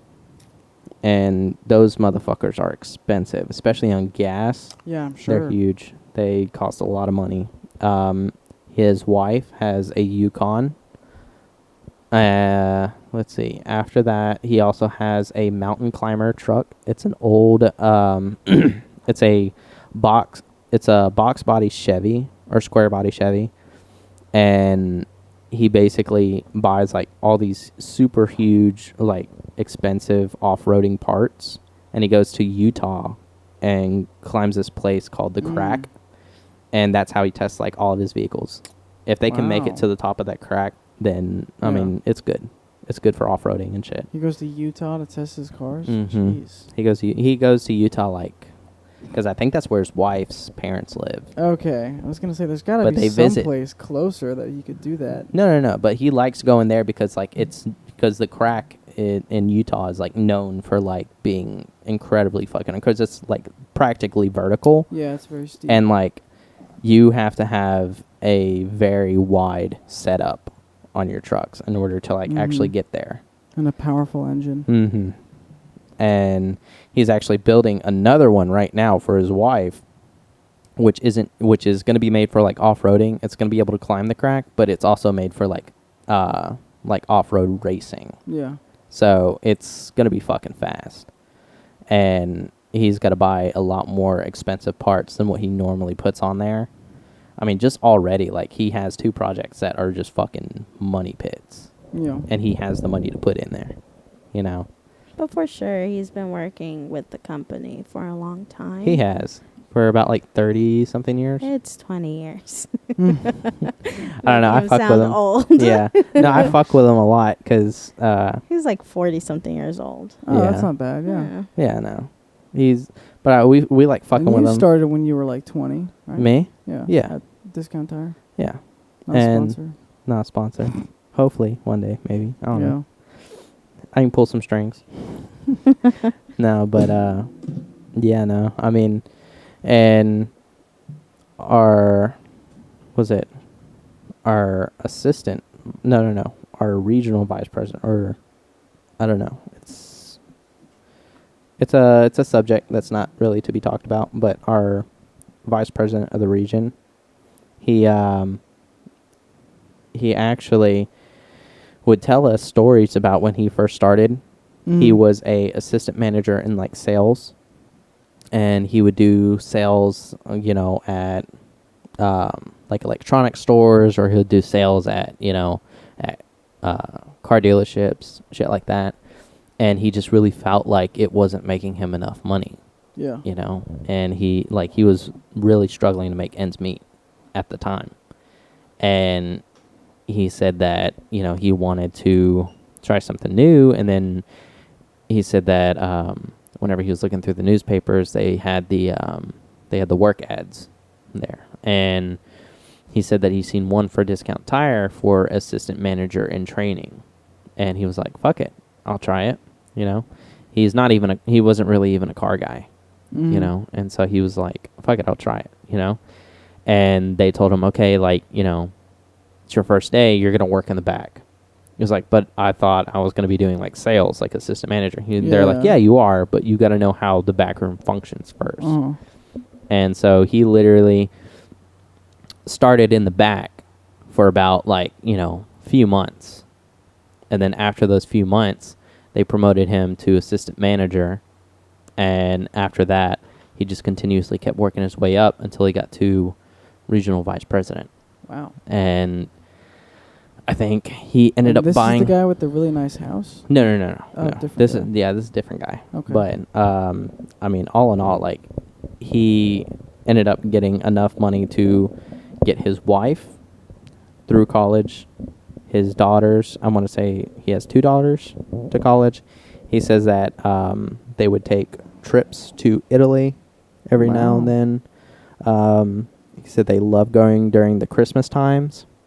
He said he gets trips year round, sometimes he'll, just whenever he wants to go, he can go, and he has his, personal laptop. So even if he does have to do work, he can just do it remotely, out of town. And most of his work is just going to check up on stores or doing Zoom calls, making sure everybody's up on their numbers, doing meetings and everything like that. And yeah, I mean, he's really well set. And his wife, even though she went through college for like a career that she wanted to do, she's just stay at home. She doesn't even. She doesn't need to. Yeah, she doesn't need to. But I mean, just in case if she ever does want to do something, she has the capabilities to do something, equally as money making as what he does. Yeah. Karla, let me ask you, what are some things about Frankie, like about his character, just him as a person that just like made you fall in love with him? I would say for sure his personality, how he is, even though it does get on my nerves, how he is sometimes. But I mean, I guess that's why I really basically love him for just how he is. And even though whenever I first met him, he wasn't in that headspace, but I saw him grow into the person that he is right now. And I mean, for sure he has changed from whenever I first met him. And just how caring he is. I mean, for sure he does care for me. He does. I don't know. But in sort of like an uplifting, like very fun way of doing it. Yeah, he does. Even though, once again, he gets on my nerves, but he's a character. He is. He's something else, but I feel like that's why. I knew, not from the moment, but eventually that he was going to be in my life for sure. And I wanted it to be with him because of how he is. Oh, stop. What about you, Frankie? What are some things about Karla that made you fall in love with her? I mean, I know it's like a big cliche, but it was like literally the moment that I met her. I always tell him that it's not, but he says that it is. Because of the fact that, I mean, immediately she's shown signs of just not caring what I can be, what I am capable of at the moment. It's what I can be later on. Yeah. She was willing to, literally, I had no money, no job, no nothing, no car, no license. I was practically, fuck you. I was practically just a kid, I had nothing. And we went out on our first date after talking for a little bit on Tinder. And I told my mom, I was like, dude, I have nothing. I was like, can you spare something, help the poor, some shit like that. Yeah. And she was like, all right, well, here's my card. It was with Fifth Third, they have a 360 card that you can just put money on. Okay. Just give it to somebody. Huh? There was. They don't have it anymore. They took it away. But it was a card that you can put money on, and you can give it to anybody, and they don't have to have a PIN for it. Oh, okay. Yeah. So it was kind of like a controlled, checkings card or whatever the fuck. But she basically gave me that card, and I was using it for a while. But mostly for Karla? Yeah, mostly for Dates Karla. and stuff? Yeah, but whenever we went on this first date, I mean, honestly, I had no pants either. I literally was gonna show up in a t-shirt and some sweats. Yeah. Because that's all I had, and Mama was like, "Fuck no, you're not showing up in that." Yeah. So we stopped at a clothing store, Hibbett's over there by the Target. You ever been in Smyrna? Yeah, Hibbett Sports. Oh, yeah. Okay. Yeah. So we stopped over there by Hibbett Sports because they have a lot of designer type clothing and shit like that. Not designer, but it was it was cool clothes, Yeah. And so, like, bought a pair of pants, bought a shirt, and my mom was like, okay, well, here you go. Got yourself, like, a new outfit for your date, and here's the card. Yeah. And I was like, thanks, and then Karla pulled up next to my mom's car since I didn't have one to meet her there. Mm-hmm. And, Karla's like, hi, my mom said hi, thing like that. I got into the car and Karla's like, well, where do you want to go? I was like, honestly, anywhere's fine, wherever you want to go. I was literally asking him. I was like, I was Yeah. like, what do you want to do? And he's like, I don't know. I was like, Well, do you want to eat? It's like, do you want to go somewhere? The thing is, though, is like, if I had, I don't know, I didn't know anything about Smyrna because I never got out a lot. Yeah. Like, I mostly just knew about, like, Laverne. Yeah. And a lot of the cheap places that you can go to, like McDonald's or shit like that. Yeah. And I wasn't about to, like, have our first date be at a fucking McDonald's, like, fuck that. But I was like, I really don't know. I was like, you honestly know the area more than me. I was like, I grew up here, but I really didn't go out a lot. I was like, we can go to Cheddar's, Longhorn, Hickory Falls. I started naming all the restaurants there. He's like, I don't know. Yeah. And she was like, fuck it. Well, I'm feeling tortas. And so we went to, like, this... La Fruta Loca. Yeah. It's on Larry Street. Yeah. Yeah. Mm-hmm. What's funny is that days before we were texting and I was telling him about that place. And I don't remember what it was that I told him. He's like, oh, yeah, I fucking love that place, blah, blah, blah, blah. Oh, yeah. She was like... He's never been there. Yeah, I had never been there. No, it was funny because I thought she was talking about the... Because she said La Fruta Loca, and immediately what popped in my head was like a Michoacana store. Okay. In Laverne. Yeah. Which had just opened up. And I had been there a couple times already, and I was like, oh, dude, I fucking love those places. That's like what I meant to say. No, they're like an ice cream shop. Yeah, they're ice cream shops. Okay. But they also serve, like, snacks, too. So I was like, dude, I love those places. And that's what I thought she meant, like, was going to a Michoacana. And I was like, yeah, I love going to those places. Yeah. And so she took it as, like, I love going to La Fruta Loca, like, itself. And I was like, dude, I've never fucking been here. She was like, you said that you've been here before. I was like, no. I was like, I didn't mean it that way. Yeah. Well, we get there, and we both get the same thing. A torta with side of fries, shit like that. What's that? What's the torta? It's like a sandwich. Yeah, it's just a sandwich. But with, like, meat. Mm-hmm. And it has, like, lettuce, tomatoes, avocado, mayonnaise. It's basically like a sandwich, but... Okay. It's kind of like a normal sandwich, but it's, like, a different bread that you would use than, like, normal, like, wheat bread or white bread and shit like that. But also, it comes with, like, instead of, like, doing, like, sandwich meat, you have, like, actual cooked, like, like chopped steak or shit like that, actual carne, that you would use in, like, tacos or burritos. Shit's fucking fire. Sounds good. Yeah. And so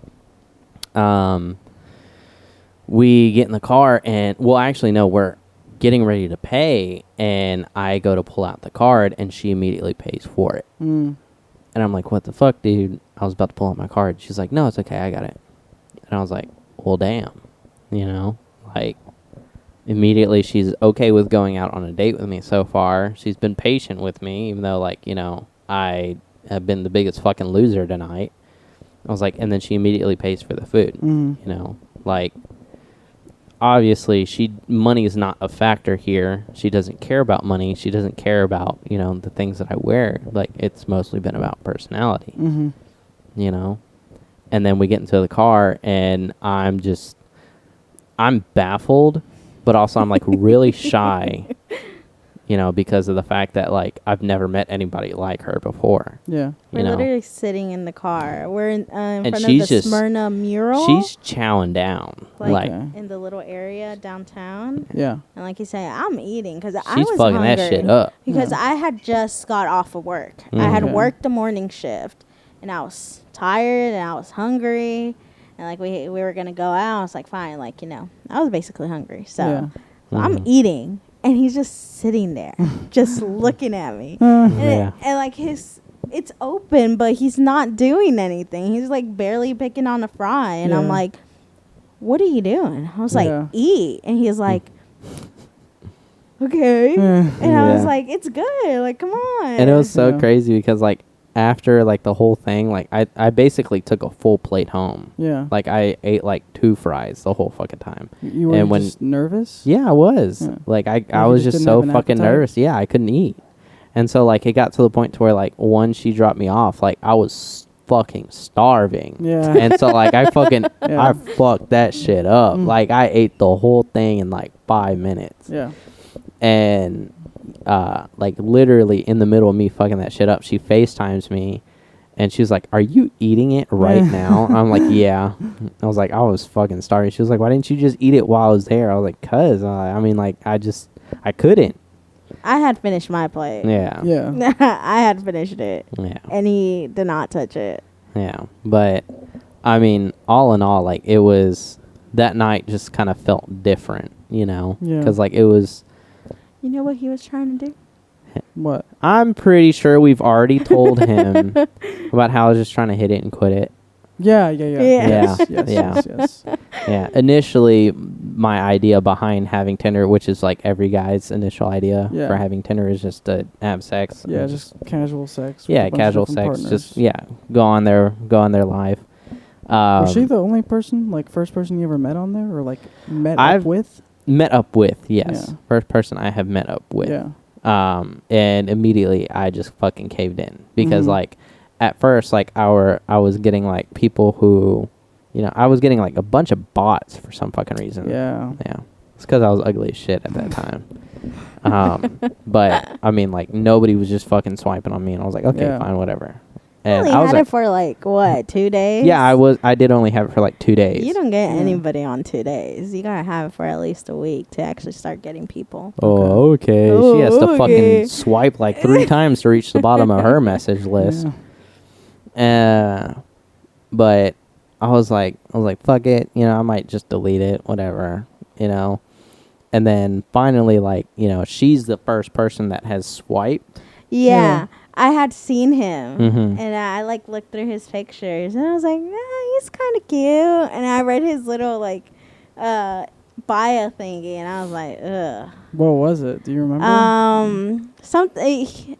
He said something about him he had just gotten out like a 6-year relationship. That's what made it iffy on it, because I was like, ugh. I was like, I don't know if I wanna be involved in that. But then I was like, he's kind of cute, so I swiped. So whenever I swiped, like nothing popped up, and I was like, motherfucker. I was like, okay, whatever, like, you know, we'll see, but I really doubt it. And then like a day later, I got like a notification that we had a match, and I was like, that's so cool, like, you know, whatever. And I had actually not deactivated, turned off my location so nobody can see me, but the people that I had already swiped, they were able to see me. So after he had swiped, I was like, oh, like, yay. But I wasn't the one who initiated any conversation. It was usually the other person. And if I felt like I wanted to text him, I would. And if I didn't, I would just ignore them. And whenever he texted me, I was like, I was like, okay, I'll text him. But I was still iffy on that 6-year relationship. Like, he had just gotten out. And I mean, I was right for it. I was right, because not even a few weeks later, like... Oh, she found out. She found out. And it was just a whole... the ex? Yeah. And then she started calling me, and then she started telling me about all this shit that she supposedly found out about Karla in high school. And I told Karla, I was just like... trying to, like, badmouth her to you? Yeah. And I was like, she says that that her friends have told her about how, you know, you've done things, like, in high school, how you've done stuff like this before, and then, like, you just leave and shit like that. And Karla immediately got pretty upset, got pretty hurt by it, and she would not I talk did to me. because I knew, like I remember that night, whenever he had told me, I was like, motherfucker. I was like, I knew this shit was going to happen, and now I'm in the middle of it, and I said I didn't want to deal with it, and like, look, like, it's happening. I was like, I should have just left it alone, should have never texted him. Like, in the end, he's probably going to go back to her. Yeah. So those few weeks that we had been texting and we had been going out, I was like, it's going to go down the drain. It's not going to proceed anything because of the ex. But, I mean, I was pretty upset. I really was. It did. I mean, I guess it did hurt me because it was somebody that I didn't even know.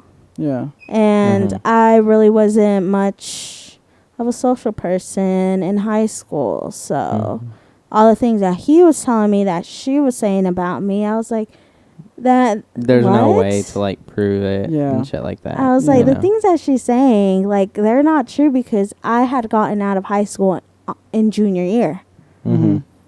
And she was saying stuff about last year, which would have been my senior year, but I wasn't in school. I was out of school. I was literally working. The things that she was saying, and then her stories weren't adding up. And in the end, what I was thinking, I'm like, he's going to believe her because, I mean, why wouldn't he? Yeah. It's somebody that he was in love with. He had just gotten out of a relationship with her. So, of course, he's going to go with whatever she says. Yeah. And I was like, oh, well. But he didn't. You know.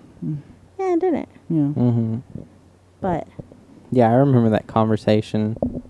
Well, for the most part, what I said about it, because she was pretty pissed, and she was like, we were planning on getting back together. We were planning on doing this and that and all that shit. And I was like, well, yeah, I mean, like, but, I mean, you also said that you were planning on keeping in touch with me, and we would at least, be friends, during that time. Yeah. And you just completely ghosted me. This is your ex you're talking about? Yeah. I was like, you haven't talked to me the whole fucking time that you've been gone. And she was like, well, I mean, it's kind of hard, trying to talk to, somebody you've been with for about 6 years as just friends. I was like, well, yeah, I mean, but the thing is, it was like, it's still a plan for us to get back together later on. You're just focusing on school right now, which, I mean, I really don't understand why you need to separate from somebody just to focus on school. Point in case right here. She's in fucking school right now, and she doesn't have to separate from me. Yeah. Like that makes no fucking sense.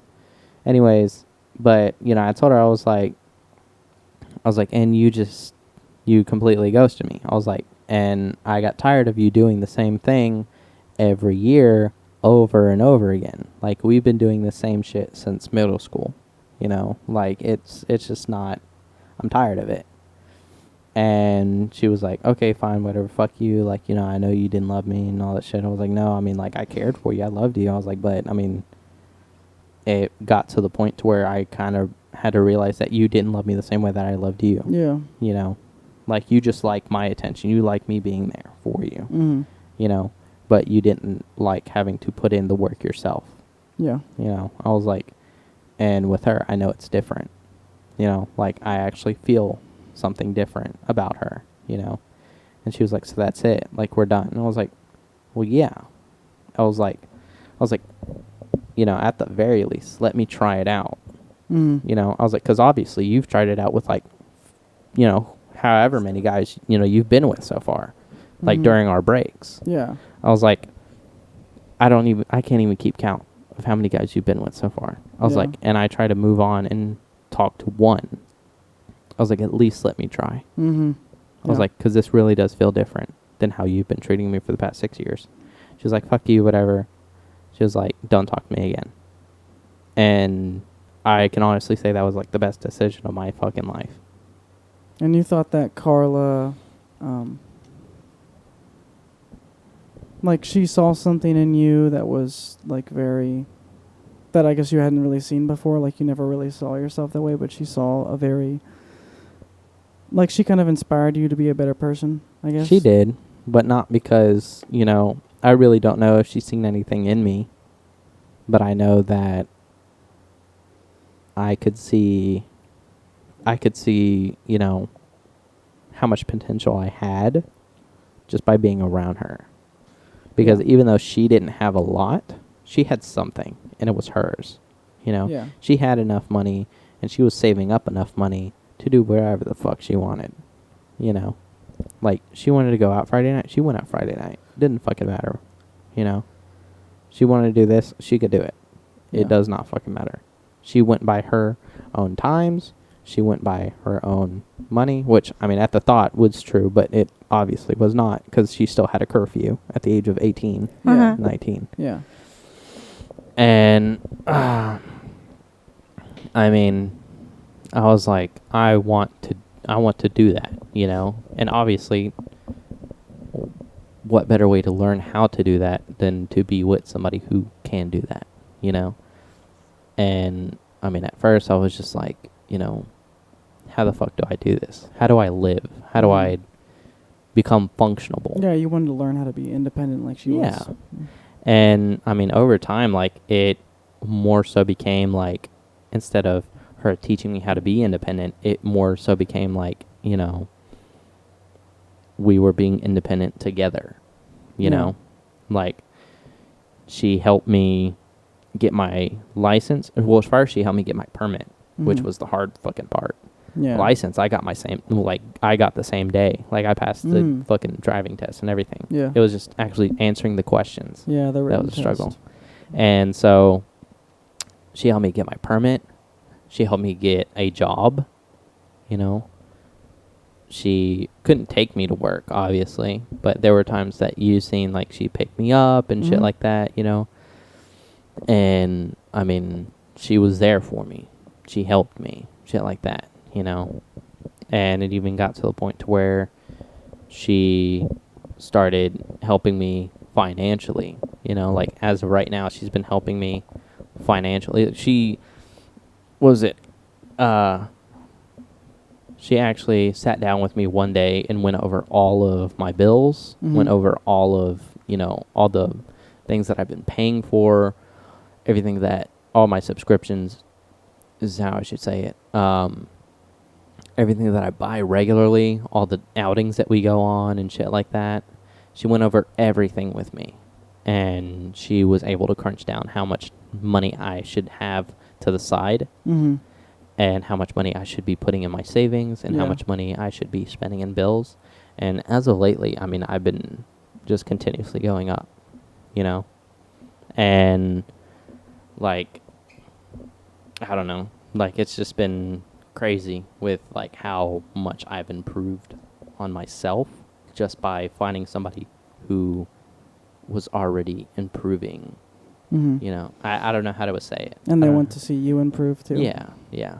It's crazy, like, how much you can change your life if you have people who also want you to change your life for the better as well. You know? And, I mean, it really helped out a lot. And that's, like, another crazy thing is, like, staying here in Smyrna. What? I don't know. Oh. What? Just itchy? Oh. I'm itchy, but it feels wet. Oh, does it feel wet? Oh, you're probably just sweating. Probably, yeah. But, I mean, it's the craziest thing because, like, ever since, like, you know, meeting her, I found more and more people slowly but surely, you know, finding more people who actually either want to see me succeed or actually want to succeed with me, you know, rather than try and bring me down constantly, you know. And you had a lot of that in your past? I did not. No, just like the opposite of that. Like a lot of people trying to bring you down, or like selfish people that just want to succeed and for themselves. It was mostly like, you know, I wouldn't want to say mostly family, but like there was a point where family was just kind of like, well, I mean, I can help you out, but they would practically give me chump change, you know. Like I remember being 14, you know, hanging drywall, you know, putting mud up, everything like that. And those motherfuckers are heavy, you know, especially for like a fucking 14-year-old, 13-year-old at that. And, you know, I would get like $100 by the end of the week, you know, and like, I get it, you know, it was his own business, you know, and he didn't really have a lot of customers at the time. But, you know, still, I mean, I was trying. I'm Yeah. grateful that he was there to help me out during that time, you know. But then again, I mean, like, you know, with how much hard work there was, you know, looking back on it now, I mean, I'm just like, fuck, dude. Like, that was a lot for, like, someone my age, you know. That was a lot of work. But then again, it did help build character. It did help with structure, you know. And, like, when it comes to, I don't know how else to explain it, but I mean, there was just a lot of responsibilities that were set onto me growing up that weren't mine, you know, and that was one of the other main things that kept holding me back, Mm-hmm. you know. And finally, like, once I left those responsibilities behind, then I was officially able to, like, just keep moving forward, Yeah. you know. You were able to focus on like your own life more. Yeah. Which, I don't know if, I think I've already talked to you about the show Shameless. Yes. Yeah, that's why I really fucking connect with it so much, dude. Yeah. Like, basically, the main character, Fiona, has to take care of all of her siblings, Mm-hmm. and she's not even, like, the mom. She's just the sister. Yeah. You know, the mom is a junkie who left. You know, the dad is a drunk who just fucking annoys the shit out of him and takes whatever money he can. Yeah, it's very competitive. Like, the whole Mhm. family is very competitive, and they're all trying to, like... It's kind of like every man for himself. Yeah, yeah. I mean, at the beginning, it was like, you know, they were together. Yeah. But growing up, it ends up becoming, you know, separated. They Mhm. all have their own lives, which, I mean, I feel like every family should eventually part their ways. But, I Yeah. mean, still, they did it in a very unhealthy way. They parted, they separated, and they just ended up not talking to each other a lot, you know. They were still intertwined with each other's lives, but it wasn't like how they were at the beginning, Yeah. you know. And the main character, Fiona, is honestly who I kind of see myself as a lot, you know, because she basically raised a lot of them and helped out with, you know, them getting their structure, their characters, and everything built throughout their lives.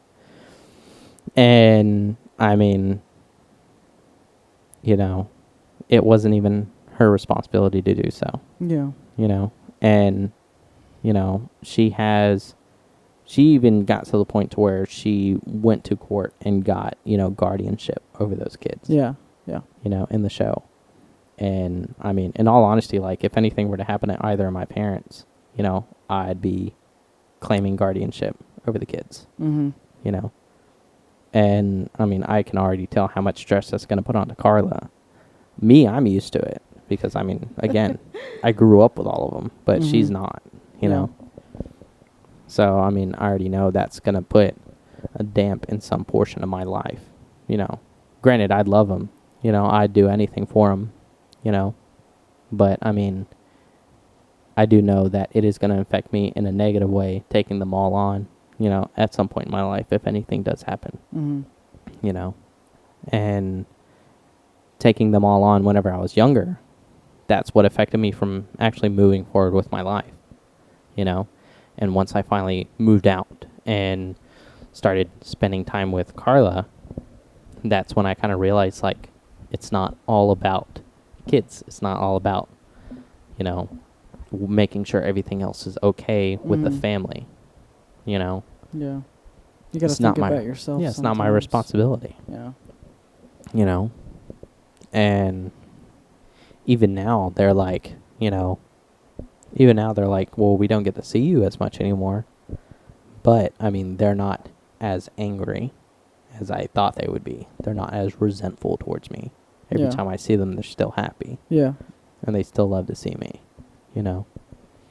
And it's funny because, like, you can really kind of see sometimes, like, how they listen to me compared to how they listen to everybody else, you know. Like, adults will be talking, and the kids will start trying to butt in and, you Yeah. know, start talking to them and everything like that. And then I walk into the room, I'm like, hey, shut the fuck up. Go to your room. Yeah. You know, this isn't for you. Yeah. And then they run off. Mm-hmm. You know, and it's like, I don't mean to like say it as in like, you know, I'm mean to them, but like they have learned discipline through me. Mm-hmm. You know. That's important. Yeah. But I mean, the biggest thing is that, you know, I mean, they also didn't have a lot of structure besides me growing up. You know, I mean, I don't know. A lot of shit was just very hectic Yeah. growing up. And then that's why, you know, I've been moving forward ever since I left it. Just because, I mean, you know, it's not there to kind of be on my shoulders anymore. So. Well, this is unrelated. I'm just wondering, do Mhm. you have time for like hobbies and Me? stuff? Yeah. Like Not- working, because you work what, like 50 hours a week? Mm-hmm. Yeah. Not a lot anymore. I mean, I do. Like, granted, I have the same 2 days off like anybody else. Yeah. You know, I have plenty of time off. But then again, like, I spend a lot of that time sleeping or resting because the job is just so exhausting. You Mhm. know, it's very, especially during the summertime. Like, during the summertime last year, that's where I lost a lot of my weight that I had Yeah. beforehand, you know? And like this year, I'm really fucking scared about how much weight I'm going to lose this year. Because like, I think it was around this time when I started. It was the beginning of July last year. Yeah, beginning of July. And At Discount Tire? yeah, last year. And like, at the beginning of last year, that's when I lost a shit ton of weight. Mm-hmm. You know, and Just I from gained... working so hard? Yeah, and like, during like the winter time, like, I gained a little bit of the weight back. But like, now that it's around that same time that I started, like, it's just all going to be completely fucking gone again. Mhm. Like, if they continuously put me out back again, like how they Yeah. used to. But, I mean, you know, it's just a very tiring job. There's not. And like the other day, like, it got so fucking hot. Like, I was so Yeah. heated, I had to put my head under like the fucking faucet. And like Mhm. steam was coming off. Like, that's how fucking hot my head was. And on the way home, it got to the point where I felt like I was gonna fucking throw up because my head was pounding. Mhm. I was fucking nauseous. Everything was fucking a blur. Yeah. And then I got home, and me and Karla went to the store. We bought some electrolyte, and I just took a whole fucking bottle to work the next day, and it was a little bit better. But Mhm. still, I mean, it was just fucking headache after headache. What would you spend your time doing if you had more free time, do you think? Like playing guitar or something, or reading or whatever? Those are actually all hobbies that I used to try and do. I actually still do have it. It's at my dad's house right now. I have a acoustic guitar that I barely touched. Mm-hmm. I have a skateboard at my dad's house, which, you know, I actually did ride a few times, but I mean, I never got to actually learn any tricks on it, Yeah. you know, just because, I mean, I didn't have, like, by the time that I got it, I stopped hanging out with the person that, you know, would actually show me tricks Mhm. on how to use it. I mean, the only thing I can really think of right now that I would actually do in the moment would be continuously, like, cleaning my car and getting shit done on my car. Yeah. You know? Which I had, like, when I initially bought my car, I had a lot of plans for it. Like, I wanted to do the twin turbo install on it for the CTS V Sports. The V Sports come with a V6 engine and have, like, twin turbos on it. Mm-hmm. Mine is just a normal V6, but they have an install kit to make it into, like, a V Sport. Yeah. Okay. Yeah. So I've been planning to save up enough money and buy that, which I have plenty of it now. Do you think you'd do it yourself? Yeah, I'd try it. I'd probably take it to my grandfather, have him help me out with it. Yeah. How old's your grandfather? He's like 70, 60, 70. Wow. I don't know. Wow. He's like 70, somewhere around Wow. there. Yeah. He's pretty old to be working on cars. Yeah, he He's actually done it a lot of his life, right? Mhm. Yeah. He's done it ever since he was like real little. Wow. I remember whenever he was younger, he his uncle. He learned it a lot. I want to say he learned it a lot from his uncle and from this guy who actually owned a body shop down the street. They actually showed him everything that he knows. And the thing is like a lot of the people nowadays are like, fuck, like I need to buy, this and I need to buy that. And like they spend a shit ton in parts. Mm-hmm. And he knows how to figure out, he can figure out how to make the part himself at home. Yeah. And like, yeah, he saves like a shit ton of money, but like the part that he makes himself ends up working 10 times better. Mm-hmm. Yeah. But the thing is, the rest of the vehicle isn't able to keep up for it. Yeah. So, I mean, it's gotten to the point to where it's like he has like shit that he can put together and make the fucking most badass car. Like at one point he actually made a air powered vehicle. Mm-hmm. And people who worked for the gas companies actually came to his house and told him to disassemble it and trash it. And they wanted the blueprints for it. And he said he didn't make the blueprints. He just thought of it. He said everything's in his head. He said he knows how to make another one. He said, but if they don't want to make another one, he won't make it. Sometimes I wonder, like, when I'm driving, and you see so many different car shops, whether it's some of them are just for like tires and some of them are just more in general about fixing cars. Sometimes I wonder about how many jobs would be lost if cars were just less flawed. Yeah. Not obsolete, yeah. If they were less flawed, if there were just less problems.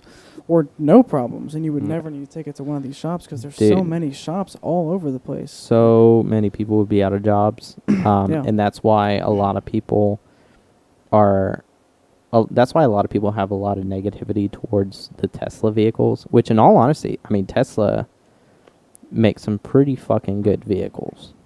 The only thing is that they're horrible with tires. And I mean, as of lately, as you can see, they've been tending to blow up. Really? I didn't know that. It's because during the heat, it actually causes the battery to expand. Especially with how hot it's been getting lately, it causes the battery to expand, and it'll actually cause it to explode. I've heard they're also very bad in cold weather, like Canada. Like they don't work very well. They actually have an extra like charge that they have stored away into the battery that heats the battery back up for the cold.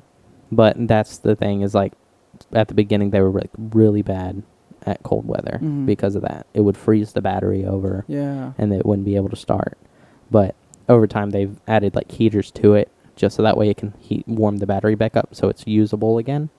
But I mean, like, with how hot the weather been lately, I mean, like, it's been causing them to explode in, like, people's garages and shit. Jeez. Yeah. So not even while it's being driven? Mm-mm. Oh, wow. Just in their garage. It can be sitting, and it'll just explode on them. But, I mean, that's been a few cases out of, like, the hundreds of Teslas that they have out there. Yeah. But a lot of people try to focus on the negative portions of Teslas because of the fact that, Teslas are going to make the normal car obsolete, and a lot of these shops are going to go out of business because nobody's going to know how to fucking work on them except for Tesla. Yeah. And unless they're Tesla certified to work on these vehicles, I mean, those people are just out of jobs. And in all honesty, there's really not much to work with. I mean, you can try doing suspension shit to it. I mean, you can still do like some stuff to it, but like anything engine wise, trying to change the, amount of output, in terms of like torque or horsepower this vehicle can make. I mean, like, you can't really change any of that, unless like you have somebody like do a lot of coding. Yeah. It's more of a coding thing. Rather than like actual tuning and, So how different are Teslas from your average car? Are they very different? Yes, they are pretty different. Okay, the clamp came off. Yeah, the clamp came off. You can just hold the mic. It's okay. Yeah, just take that off. Sorry about that. It's okay. You want water? Okay. There's some ice in here, too, if you want some of that. Do you want some ice? No, she doesn't like ice. Okay. I don't know why. She's weird. But they are a lot different from your average car.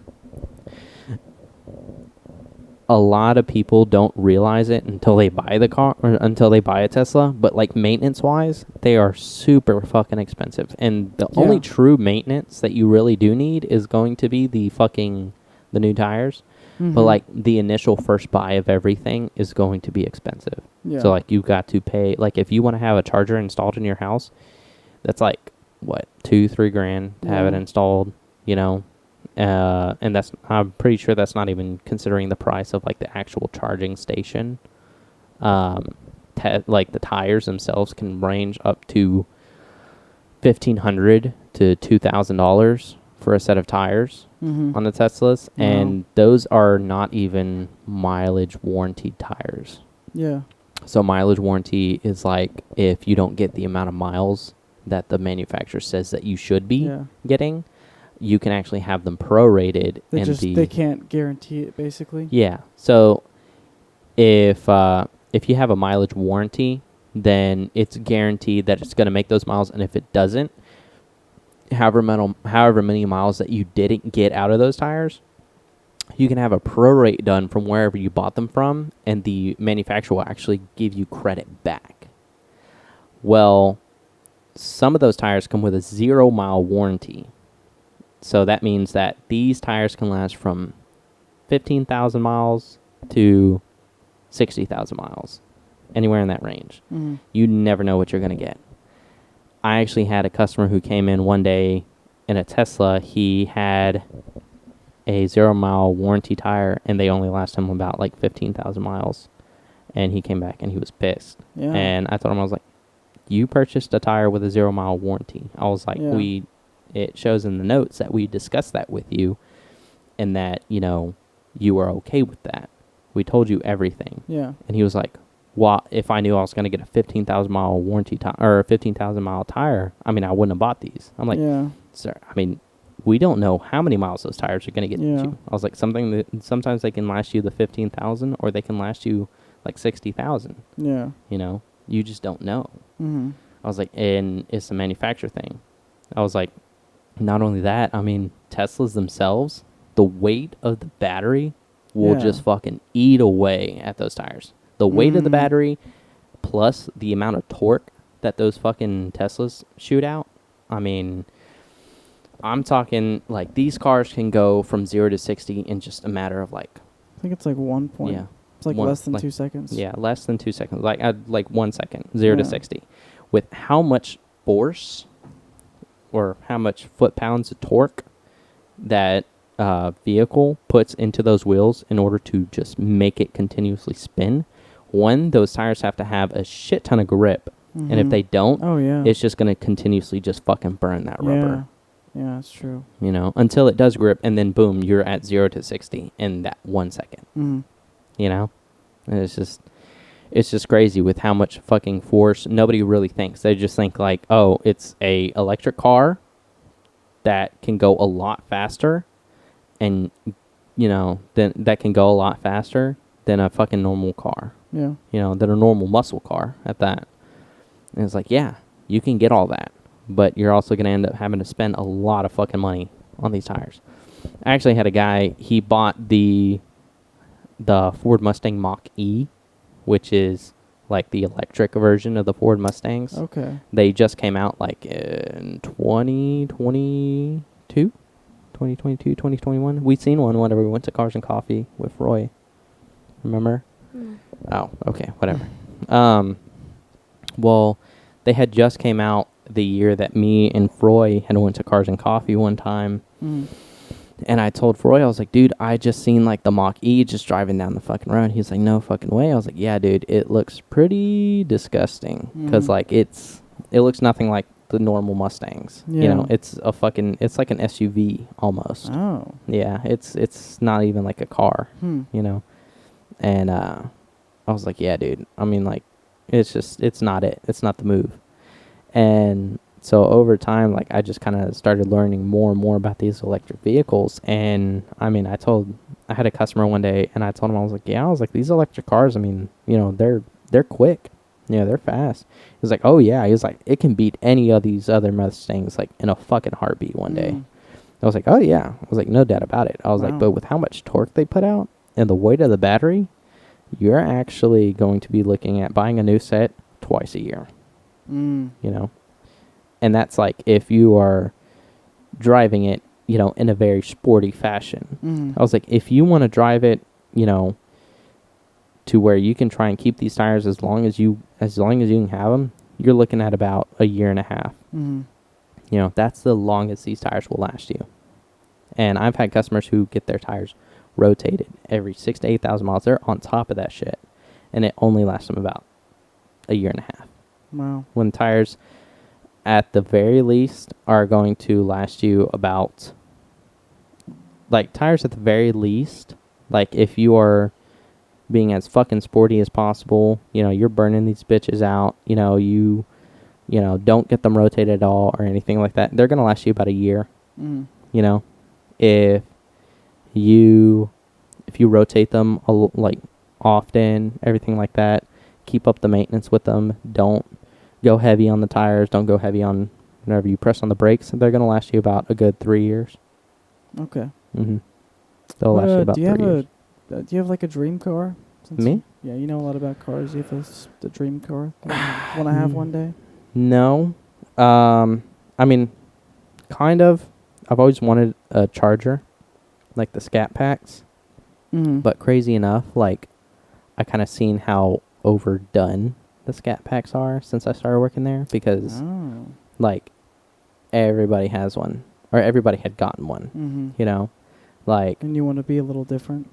I mean, I wanted to, like, I don't want to be like copying everybody, but like then again, like, you know, it's still a really nice car to like fucking dream about. I love the Scat Packs, but then again, like, seeing it being so overdone and everything like that, like, I don't know, it kind of got a bit tiring. I do, however, want to get my hands on the the Dodge Charger, the Ghoul. So they came out with the Dodge Charger, like the Demon. Then they came out with the Hellcat. Okay. Then they came out with the Red Eye. So imagine all those cars, but combined. And then you got the Ghoul, which is like a completely fucking demonic vehicle. You know, the engine's name is the Helephant, and it is a huge fucking V8 engine. And the reason why they went with the Charger body style instead of the Challenger was because the Charger body style was set up frame-wise to actually be able to handle as much torque that vehicle will put out. Okay. Because they tried putting it inside a Challenger, and it twisted the metal frame, like, fucking completely. The only body style that they were able to find, or the only frame style, was the Challenger, or the Charger. Okay. And I've been wanting to get one of those for a while, just because, I mean, dude, that is like one of the biggest fucking engines, like, that have been made so far. Like, they are fucking huge, and like the hugest street legal engine at that. I've been wanting to get my hands on one of those for a while, but you had to basically go with Dodge, sign up in line, prepay to get approved for one, and like the monthly payment on those is like fucking, it's huge. It's like $700, somewhere around there, like $700, almost like $800 a month. Yeah, they're fucking huge. Yeah. And I want to say it was about like 60 grand for one. For the car? Yeah, for the car. Wow. 60 grand. That's insane. Yeah. It's fucking, it's a lot. You're dreaming big. Yeah. Yeah. Yeah. But I mean, I know some other people, like, they're wanting the fucking like the McLarens, the Koenigseggs. We've actually had a few McLarens show up at our job, and I think we've only have one Koenigsegg show up the entire time. Okay. And those are like really expensive, like super sporty cars. And when they show up, it always pisses us off because they never want to get those cars worked on. They're always wanting the other cars that they have, which are like, you know, little beat up, like shitter cars that they want to have worked on. And we're like, fuck, we want to drive it. You know, let us drive your car just like in the parking lot or some shit. But no, it's never ended up like that. So But oh well, it's fine. We'll get there one day. Yeah. Do you ever miss like podcasting? Ever? I do. I Yeah? do. I love it because I just miss like being able to have somewhere where I can just talk like for hours and just like, you know, it doesn't even have to be like anything remoting to like actually doing shit sometimes, you know. Mhm. It can Yeah. just be about whatever, you Yeah. know. Sometimes it can be about venting, sometimes it can be about random shit like movies, video games, shit like that, you know. I just miss it. Being able to like just talk about anything, Yeah. you know. And it's like a safe space, you know. Yeah, kind of is. Because, I mean, like, yeah, I mean, like, it's going to get posted, but then again, like, you know, you don't really think about that until afterwards, Yeah. you know? And, Yeah. like, even if you do think about it, you're like, oh, well, I mean, what's done is done. It's fine, you Yeah. know? And you can always look back on it and be like, that was a good conversation to have, Yeah. you know? Yeah. Even if some people didn't like it. Yeah. You know? And I miss, like, having, like, especially when we first started doing it, we would have, like, everybody here, you know, talking as a Yeah. group and everything like Mhm. that. I miss doing that because it was pretty fun, you know? Yeah. Like, especially when we were first trying to, like, figure it out and everything like that. But, I don't know. I noticed a lot of people, like, really weren't into it as much as, you know, me or you. Yeah. The only reason why I wasn't able to keep doing it is just because, I mean, of how busy I was with Yeah. work and everything like that. And our schedules really did not line up. Yeah. You know, you working until like almost midnight sometimes, and then me like working until like 6 o'clock, but waking up at like 7 or Yeah. waking up at like 5 in the morning, Yeah. and then getting to work at 7. Which is when I would like go to sleep. yeah, Yeah. yeah. But dude, I remember like staying up until like 5 o'clock in the fucking Mhm. morning, Yeah. and that shit was fun. Yeah. I remember stopping by like a McDonald's or some shit, being hungry Mhm. as fuck at like 3 in Carla the would morning. be pissed at you sometimes, though. I She remember. would. Oh yeah. I'd come home and you know Mm. I'd call her, and it's so funny because like sometimes I missed it, like whenever I'd come home and I'd call her and she's half asleep and she answers and she wakes Yeah. up this morning and she's like, when did you call me? I was like, 10 Mm. o'clock. I was like, you were knocked out. Yeah. I was like, and yeah, no, I came home at 10 and like, you know, you answered the phone and you just went back to bed. Yeah. She was like, are you sure you weren't out till like 1 again? I was like, no. What are you talking about? I was like, I'm not a raccoon. I don't stay up that late. Now Yeah. try to. Huh? Oh yeah, no, I tried to whenever I first started living there. Mhm. Me and Froy would still try and go to the gym and shit at night. Yeah. And me and Froy would stay out until like 3 o'clock sometimes, like just working out. Mhm. And I fucking came home one night and she was pissed. Like she like fucking did not let me on the bed. I had to sleep on the floor. And then she felt guilty enough and then she was like, okay, fine, get up on the bed. But she was like pissed because she was like, dude, you can't be doing that shit. Yeah. She was like, because my parents don't like people coming home that late. She was like, granted, you know, I mean, we're her kids. You know, like Mhm. she doesn't want us coming home that late because she's worried about us. But like, Yeah. I mean, she says that they already see me as like their son. Yeah. You know, but then again, like they also don't want somebody that they've only known for like a couple years coming and walking around the house at like fucking 3 o'clock in the morning. Yeah. You know how fucking weird that feels. You Yeah. know, like I don't know. I kind of understood it when she said it like that because I was like, yeah, dude, I would not want somebody that I've only known for like a couple years just wandering around my house. And you kind of want everyone in the house to sort of be on the same page about like Mhm. sleep schedules and stuff. So Yeah. it kind of feels like you got like a stranger in your house a little bit when someone's like not Mm-hmm. doing what everyone else is doing. Yeah. But the thing is, it was like I was kind of used to living my life like that because my dad would get up at like 6 o'clock in the morning also and like head to work and he wouldn't come home until like 6 in the afternoon. Yeah. And, you know, I'd be gone for like the whole fucking afternoon. And then I would not come home. Like, this is when my brothers and sisters would go to my mom's house and I would just at my dad's house primarily, like Mhm. the whole time. And, you know, I would be out until like 2, 3 o'clock in the morning. Yeah. I'd be at my ex's house, you know, or I'd be at another girl's house or some shit like that. Or I'd be at, you know, my friend's house or just Mhm. wandering around the neighborhood till like 3 o'clock in the morning, Yeah. you know. And I'd come home and, you know, he would either be awake and he's like, where the fuck were you? Yeah. Or he'd be like, what's up? You know, like, there's been like a few times where, like, you know, me and him, there was like one time where I snuck in to the house and he was sneaking into the house too. And we both fucking caught each other. Wow. Yeah. And I was like, Your dad? yeah. Wow. But he's sneaking into the house like through the front door and I'm Yeah. sneaking in through like my window. Yeah. And we both like walk past each other and we're like, what are you doing? Wow. And so he's like, listen, just don't do it again. Yeah. He was like, I'm feeling like in a good mood right now. He's like, so I'm not gonna, he's like, you're not gonna get in trouble this time. He's like, just don't do it again. Yeah. He's like, I just know I have to tell you that. Yeah. I was like, okay. But I mean, there were like a few times where, there was like one time where he got really pissed because I found out my ex was like playing with the idea of like cheating on me, you know?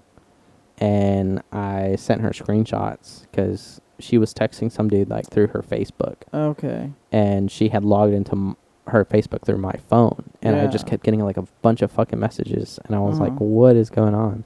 And so, and the funny thing is though, is she was like, hey, I'm feeling kind of tired. So I'm just going to go ahead and go to bed. Yeah. I was like, okay. And we were on FaceTime at that time. So we're on FaceTime and she has herself on mute, which I didn't know. Yeah. I thought she was just asleep. Yeah. But you can see these messages coming in. Yeah, I'm seeing these Yeah. messages come in through her phone and she's responding. Yeah. And I'm like, what the fuck? Yeah. And so one, I took a screenshot and I sent her the picture. And I go, so you're asleep, right? And I hear on her end like a ding, you know, where my phone Yeah. comes in. And she's like, it's not what you think. I was like, really? Because it does not sound like, you know, the complete opposite of what I'm thinking, Yeah. you know? And so she's like, no, come outside, come and talk to me. I'm like, dude, it's in the middle of the fucking night. It's 3:00 in the morning. We both have school tomorrow. I'm not going to fucking walk out there like a lunatic. I was like, fuck no. And so she just kept fucking screaming and yelling and like, you know, all that shit. Just And trying to like defend herself? No. Trying to, yeah, basically trying to justify her actions and Yeah. shit. And I go outside and I'm like, look, I came outside to get you to shut the fuck up. I was like, now I'm in trouble and I know. I was like, because you made me hurry up, you know, and when I'm not being careful, I know my dad's going to be able to hear. Yeah. I was like, so please tell me your apologies and then I'll give you a response in the morning, you know? And she just kept fucking crying and shit, you know, all that stuff. And then I was like, all right. All that stuff. Yeah. And so then we both head back to our houses. I go inside and my dad is just fucking yelling, dude. And I'm like, dude, I'm going to be honest with you. I was like, you have every right to yell at me. But at the moment, I just got fucking screamed at by a bitch who was about to fucking cheat on me. I was like, because she was trying to defend herself. And then I walk into the house and now you're fucking yelling at me? Yeah. It's a lot to take. I was like, dude, I just want to go to fucking bed. I was like, that's already an inconvenience. And now you're inconveniencing me. I was like, just let me go to bed, dude. And he was like, fine, whatever. He was like, just know you're grounded. I was like, okay, whatever. But being grounded didn't really do anything. That just meant like I couldn't leave the house without him knowing, Yeah. you know, shit like that. But I mean, I would leave the house regardless. So. Yeah, I mean, I remember when it comes to podcasting, you always wanted it to be more of a, like, you cared a lot more about, like, the hangout, about, like, having a bunch of friends over and stuff. Yeah, because, I mean, like, the thing is, I was like, even though, like, we're all not here together continuously, even though we're not all, like, continuously hanging out like we used to, I mean, like, I still see you guys as, like, family. Like, I can still tell y'all shit, you know? I can still talk to y'all. But I mean, I know as of recent, you guys haven't felt the same way about me because of the fact of how much I've been working, and I haven't really been there you've for moved y'all. on. Like, you've got a busy life and stuff, and you're Yeah. doing other stuff, like, Yeah. without us. But, I mean, I've always cared about you. Yeah. Always And one thank of my you for best that. friends, yeah. Yeah. But I mean, I just feel like that, in terms of me saying like, I'm here for you guys don't really see it as that. You guys see it as like, well, he says he's here for us, but he's not actually here. Yeah. Well, I know you're busy. Yeah. I know what you mean when you say that you're here. Mm. Like, I know Yeah. it's a very, more of like there's space in my heart for you. Like, Yeah. maybe I don't have the literal time Mhm. to like do stuff, but yeah, I Mhm. know what you mean. Yeah. I mean, and even if I don't have the time, I'll make the time for you guys. Yeah. It's hard, but I will do my best to make the time for you guys. Like, as of right now, I mean, there are still some things that I need to get done before the trip. There's still some things that I need to brush up on just so that way I can get promoted and shit like that. There's still some things that, I need to focus on with work. But, I mean, in all honesty, like, I know you really wanted to do this podcast today. And I was like, fuck it. Yeah. Fuck everything out the door. I want to be here, Yeah. I thought it'd be a And- nice little kind of end of an era kind of thing, Yeah. since I'm moving out in a week and Yeah. table's going away. Yeah. Historic table. I know. We put mostly you. Mostly A lot you. of work went into this table. You yeah. put a lot of work into this table. Yeah. Yeah. And I was telling you on the phone the other day that there's a table in the kitchen, Mhm. and that one would have been perfect for this. Yeah. Like, I would have not had to build this Yeah. if I had that thing at the time, which I got, like, I don't know, maybe 6 months after, Mhm. probably. My parents just got a new table, Mhm. and they were like, "You can have this one." And it was like perfect. Mhm. Because I remember the main reason I built this thing is because I have the other one, but I needed something that I could mount, like the microphones on, Mhm. and the other one, the sides weren't as deep. They were very thin, so you couldn't like latch Mhm. anything onto it. So yeah, that's literally, I was like, okay, I'll just build this since Mhm. I can fit something on it. Yeah. And then I made it extremely big. Yeah. Because I was gonna make it, half the size, but then I was like, I really don't want it. I don't want to take the chance of it being too small, so I'm just gonna make it really big. Yeah. Well, I mean, also the original idea was to have like chairs on the sides Yeah, and then just a couch in the back. yeah, But then like we barely had anybody show up because Yeah. everybody like was not on the same page as us. Yeah. They were like more so on like a one-time go thing. mm-hmm. You know. And I was like, why the fuck are we going to put all this effort into building a table just for once and then Yeah. like, leave it? I was like, no, But I mean, that's why I mostly tried sticking around for as long as I could because I didn't want it to be a one-time thing. But Mhm. I mean, with work and everything that showed up, I mean, it was kind of hard to balance the two. Plus, I mean, nobody ever wanted to show up, and I just kind of felt like that, people were going to continuously be like, you're just wasting your fucking time, Yeah. Yeah, you cared way more about the quantity of people that we'd have. Like, you just wanted to be Mhm. like a big, like 3-4 people, like hangout thing every single time. Mhm. And then I normally cared more about like, Learning about each person. yeah, Yeah. more like on a personal basis, I guess, of like what each person was like thinking Mhm. about. Yeah. And I didn't really care about, like, for me, the amount of people. Like, I don't like Mhm. to have more than 1 or 2 people on it because it kind of takes away. People talk over each other. Mhm. It's a little too chaotic, and I don't know. I like Yeah. calmness. Yeah, So- it was pretty chaotic. But I Yeah. mean, in those videos, like I had a few laughs because of the fact Yeah, they were that like fun. yeah, it was fun. But I mean, after taking a look back on it, I can honestly kind of appreciate the moments where we had like just one person on here, Mm-hmm. and it was just me, you, and them. Just talking, getting to know them, and Yeah. everything like that. And honestly, I feel like I should have been more on that game plan than doing like a whole group thing. Well, it's just what you wanted. Yeah, it was. But I I mean, don't know. in the end, like Like I could you honestly. always loved having a bunch of people around. Like you wanted like Mhm. the hang to be like as many people as would show up. Mhm. Yeah. I Like mean, but that was where you found like the enjoyment and like all the fun. yeah. But I don't know. Me personally, I still like that.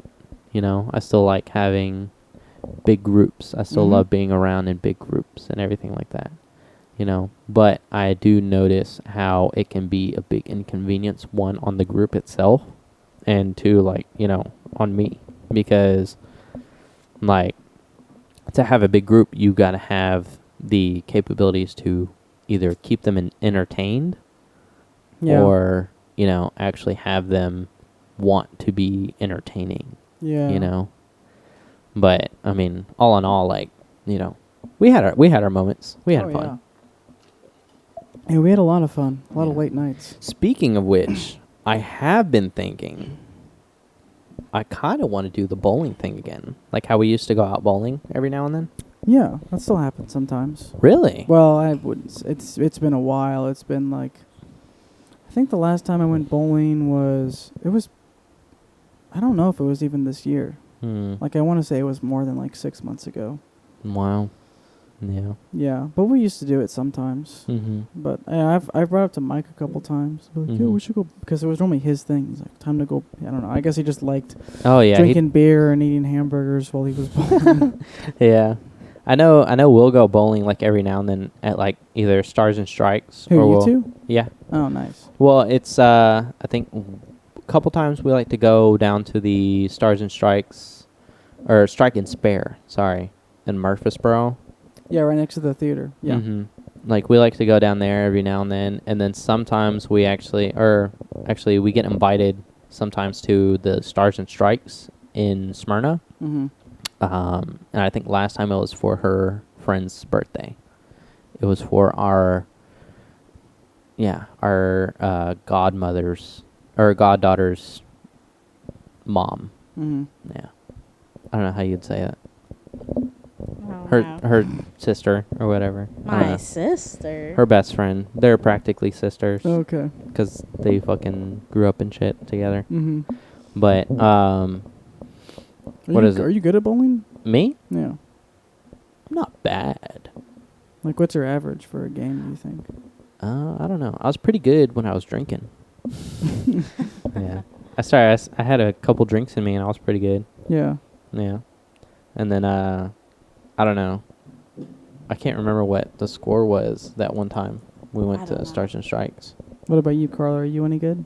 No. No, I tried teaching her how to do it and she's just like she'll just fucking throw the ball. I'm like, dude, you're gonna break the floor. You do shit like that. Yeah. Throw it like a basketball. Yeah. What was the one that we were trying to do that one time that I was trying to teach you how to do it? And you just kept fucking I think it was darts. We went to a bar. No, it was pool. It was Oh. pool. Oh yeah. 'Cause you were Yeah. at MJ's or something? No, we went to this bar called Dolan's. It's in Okay. Franklin. You spend a lot of time in Franklin, I guess, don't you? Well, yeah, I worked there. Yeah. Like 5 But days like, a week. well, yeah, but outside of work, like, you do a lot of stuff in Franklin. Well, I mean, that's because it's on our way back home. Yeah. And a lot of our coworkers are like, "Hey, let's go here," Uh-huh. and it's like right down the street from where we Yeah. work. Okay. You know, so like Dolan's, it's literally down the street from our jobs, and so my coworker, mostly, the person who has been my mentor for so long, he's like, "Hey, let's all get together." And here's the crazy thing: is I feel like he's really kind of been suppressing, or not suppressing, but like kind of like feeding into like, you know, my big group activity type shit, because he'll like to do big group activity shit. Who is this? Jax. Is he like your boss? He's a manager who's in a position above me. Okay. He's not my boss. So one of them. Yeah, so one of them. But I mean, he is a workflow manager. Okay. Great dude, pretty fucking chill. I like him. I love his dog. Or His- well, him and his roommate's dog. What's the dog's name? Theo. It's a miniature Australian Shepherd, like A the really mini tiny. Aussie.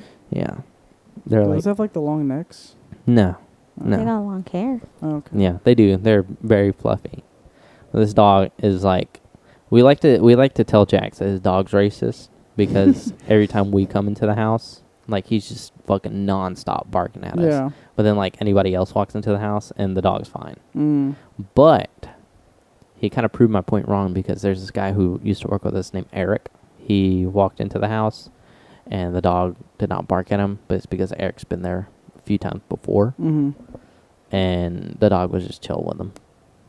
And I was like, okay, fine, whatever. Fuck you too, It's Theo. because we don't go over to his house a lot. That's why. We don't. Okay. It's because he also lives in Spring Hill, which is like Mhm. a hour drive. Yeah. From your house or from his job? From our the house. Mhm. From the job is like 25 minutes. Yeah. Okay. It's like 30 Yeah. minutes. But I know a lot of times he'll be like, let's go to, like, especially when I first started. Because, like, when I first started, it was, like, closer to it was, like, towards the end of the summer and, like, closer to the winter time and fall time. And that's when you start to get a lot of bonuses with the company. Mm-hmm. And he was getting, like, bonus after bonus So after he wanted bonus. to like do stuff. Yeah, and he spend wa- his money. Yeah, he wanted to do shit. And he was like, let's go to Ponchos. Or let's go to Yeah. Dolan's. Let's go to Ponchos. And he paid for, like, the whole fucking dinner. Oh wow. Yeah. And he was like, basically, he likes feeding into like the big group activity thing Mm-hmm. that you were saying that I like to do. And I guess it's because he has that same urge to do like a bunch of like big people shit. Mm-hmm. But it's because me and him both come from a big family. Mm. I've realized. Yeah. It's him and like 4 other kids. And like, I want to say like 3 of them are adopted. His mom, and I want to say that they used to live on like farmland and shit like that, you know. I think they still do because his mom has goats. Oh yeah, his mom has goats, And she likes takes to them inside. yeah, she likes to keep like one and like, you know, keep it inside. She'll paint its hooves like as Yeah. if it's like toenails. You know, she'll give it a name, some shit like that, like Billy or Yeah. Joel or some shit like that. Billy Goat. Yeah, Billy Goat. And what was it? And she'll keep it as if it's like a fucking dog. And what was it? I don't know. He just comes from like a pretty like loud, fun, and like very active like family. Also big. Yeah. And I come from the same type of family, like big, loud, active. Sometimes fun, other times not so fun, Yeah. but still big, loud, and active. Mm-hmm.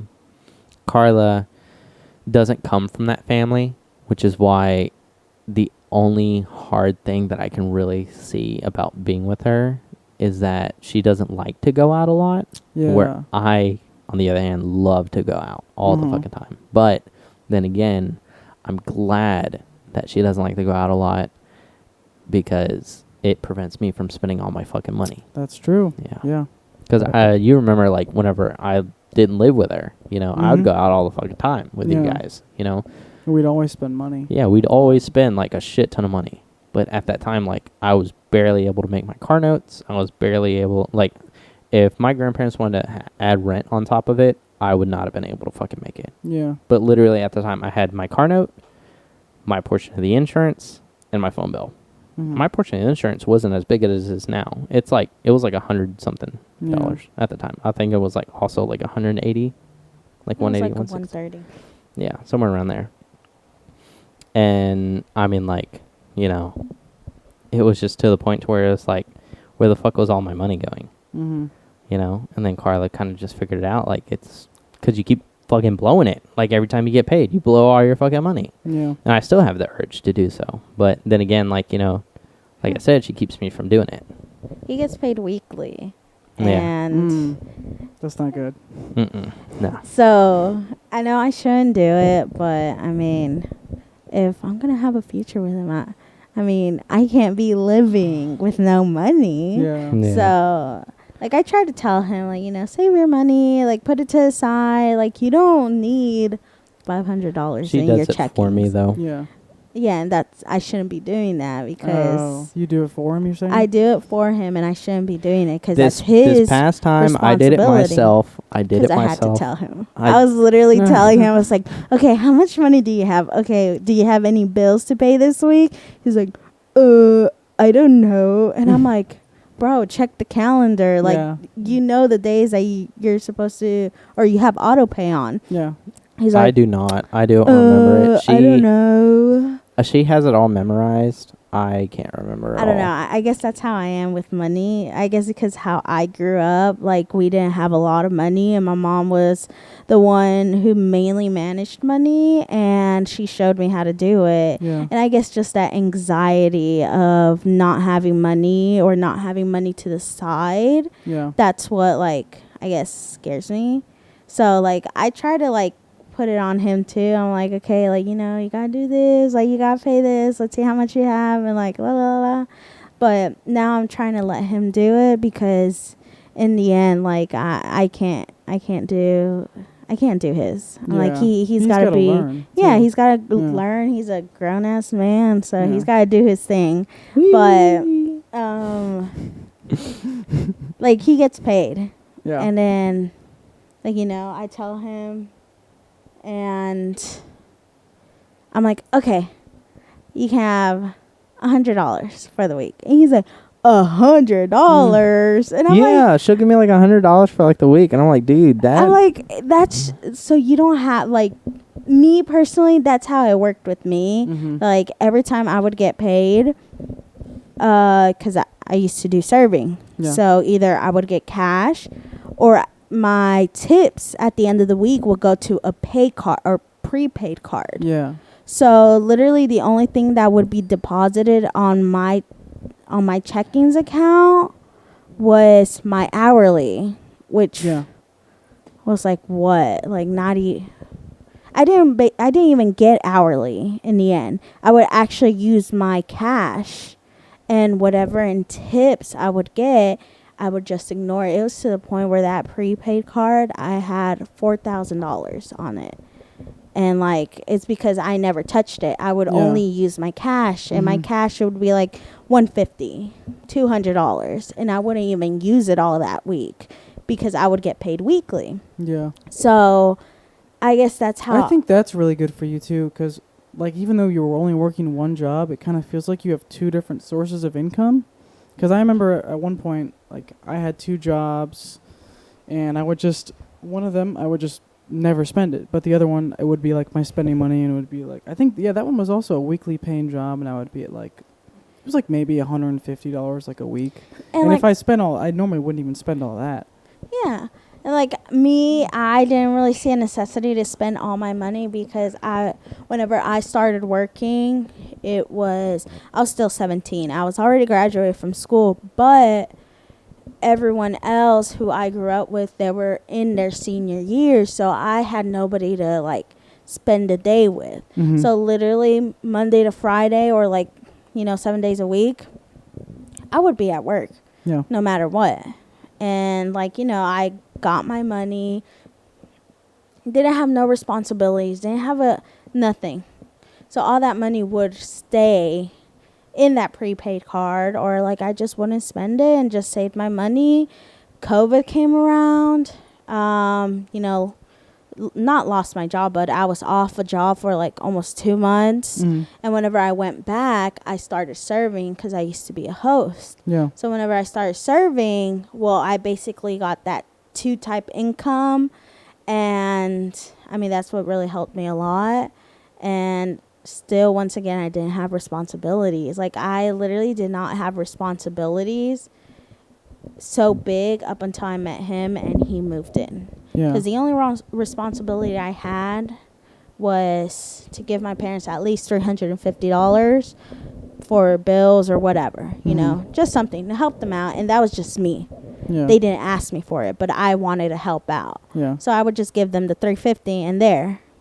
But whenever I got my car, he moved in, got more responsibility. And I mean, I just tried to figure it out because at that time I had just started school. I was working less, Still had like almost a $500 car payment. Still have that, but like I don't know, just managing my money. My mom just taught me, and with him, I try to show him how to do it because I mean, once again, like the anxiety with money, like it's not good that I have that because in the end, it really does take a toll on you, but I try to teach him, and I'm like, hey, like, you don't really need $300 like for a whole week because, I mean, just having in your head that, oh, you have $300, like you can spend it. Yeah, you're gonna spend it on something. You're probably gonna spend it, and I'm like, in the end, if you do need more money, I mean, it's gonna be in your savings, and you could just pull it out, but just a reminder, you do only have like $100 or $200 in your checking, and just be wise with your money because in the end, in 1 week you're gonna get paid again, and whatever you didn't use in that paycheck, you'll just put it into your checkings. Yeah, I don't know. That's how I work with my money. You learned that from your mom? Primarily? I would say yes. She didn't really like show me how to, but she would like advise me. Okay. Like growing up, I didn't have money. My parents didn't have money. They were always tight. My mom didn't have a job. My dad would work 2 jobs. Yeah. So he really wasn't around. He was mainly the only one who was making money for us, and my mom would take care of all the spendings, and she would budget with groceries, with the bills and all that. And I mean, growing up, my parents never showed that they were struggling with money. They wouldn't show it like towards their kids. Even growing up, like he says, I was spoiled growing up. Yeah. But it was because my parents tried their best to like give me what I would want. And I would say, yeah, I was spoiled. And like I would ask for something and like I would get it. But I never knew that my parents were struggling with money. Like we lived in a house, we would have not random people live with us, but we would have people live with us. I mean, being 6 years old, 7 years old, that it doesn't cross your mind that, your parents are struggling with money and like they have other people living there to like, help out. Yeah, help out with the mortgage because they used to have a mortgage. Then they lost the house. I mean, I didn't realize, we lost the house because my dad went or he filed for bankruptcy. Yeah. So in my head, like, oh, we're just moving to like an apartment now, that's so cool. Like we moved and like, I mean, the only reason why we went to those apartments was because my dad was working for them and he was getting a discount on it. But we were living in Antioch at that time and my parents didn't like the area. I mean, going to school wasn't my thing there because I didn't have friends in that school. Like, no, I didn't talk to nobody. My mom said that I didn't want to get up to go to school. Yeah. Because I guess, like, I just didn't have anybody at that school. And it was just something new to me. And, like, I wasn't able to fit in. So, after that year, they were able to get a trailer. And so we lived there for the longest because my dad was still recovering with that bankruptcy, like trying to get his credit up because they wanted to get a house. And like once again, like being a kid, you don't see it. Yeah. And I actually never realized money struggle for them up until I was like probably 18. Like that's when my mom started telling me like, this and it. Because while we were living there, I mean, we would take trips. Like we would go to Mexico for 3 months during the summer. We would go for the whole Christmas break. Like we went on trips every year, 2 times a year sometimes. And like it's like, I don't know. So Like- you think they were sort of like maybe self-conscious and didn't they didn't want to involve you guys and let you guys know when they were struggling, so they would act like everything's fine, like whatever you ask for, like we'll get it for you. Yeah, But they were basically. struggling, but they didn't want you guys to know. Yeah, because like my mom tells me, she's like, it's our problem and Yeah. it's not y'all's kids' problem to be worrying about our financials. And it's just, a grown-up thing. Yeah. And I mean, after that, like, even so, like, I started working and like, I was like, okay, like, if they're able to do it, like, I can do it. Mm-hmm. And I mean, I did save up money. I mean, I'm basically paying out of pocket for my school. Like, that's what I've been doing. And I haven't been saving for the past 2 years for sure. But basically what I saved up within 3 years, like, that's not what I'm living off of, but that's what I'm living off of to pay for school and for other things too. Like, if I'm short on like something, or like my paycheck isn't enough for the month, because I only get paid 2 times a month. I get, what is it called? Bi-weekly? Not bi-weekly. Bi-monthly. Bi-monthly. So I only get So paid she on only the gets- 7th and on the 22nd of every month. So only 2 times a month she'll get a paycheck. Okay. So Isn't it that could be that's like not 2.5. bi-weekly? It'd bi-weekly be twice a week? No. So bi-weekly is like every 2 weeks. Yeah. So like, I mean, yeah, kind of the same as like, Bi-weekly? Yeah, it's kind of the same as bi-weekly, but you have 2 set dates on when you're going to get paid. Okay. Because sometimes bi-weekly you get 3 checks a month. Yeah. Sometimes. Mm-hmm. It's like a 14-day span or a Yeah. 14-day pay period. But with bi-monthly, the pay period starts on the 1st until the 15th. Okay. So that's a pay period right there. Yeah. And you don't Okay. get that pay period paid until the 22nd. Yeah. But then from the 16th until the end of the month, that's how long your pay period is. And that pay period can be 2 weeks, 2 weeks and a half. And then you don't get paid until the 7th of next month. But the first one's always fixed. It's Yeah. always the first, The first to one- the 15th, you said? Yes. Because sometimes, like February, they'd be about the same, but other Mhm. months, the second pay period will be The months longer. that have the 31st. Yeah. So this month, next month, and I believe December and October. Those are the longer months, so you get paid more. Yeah. Okay. And Interesting.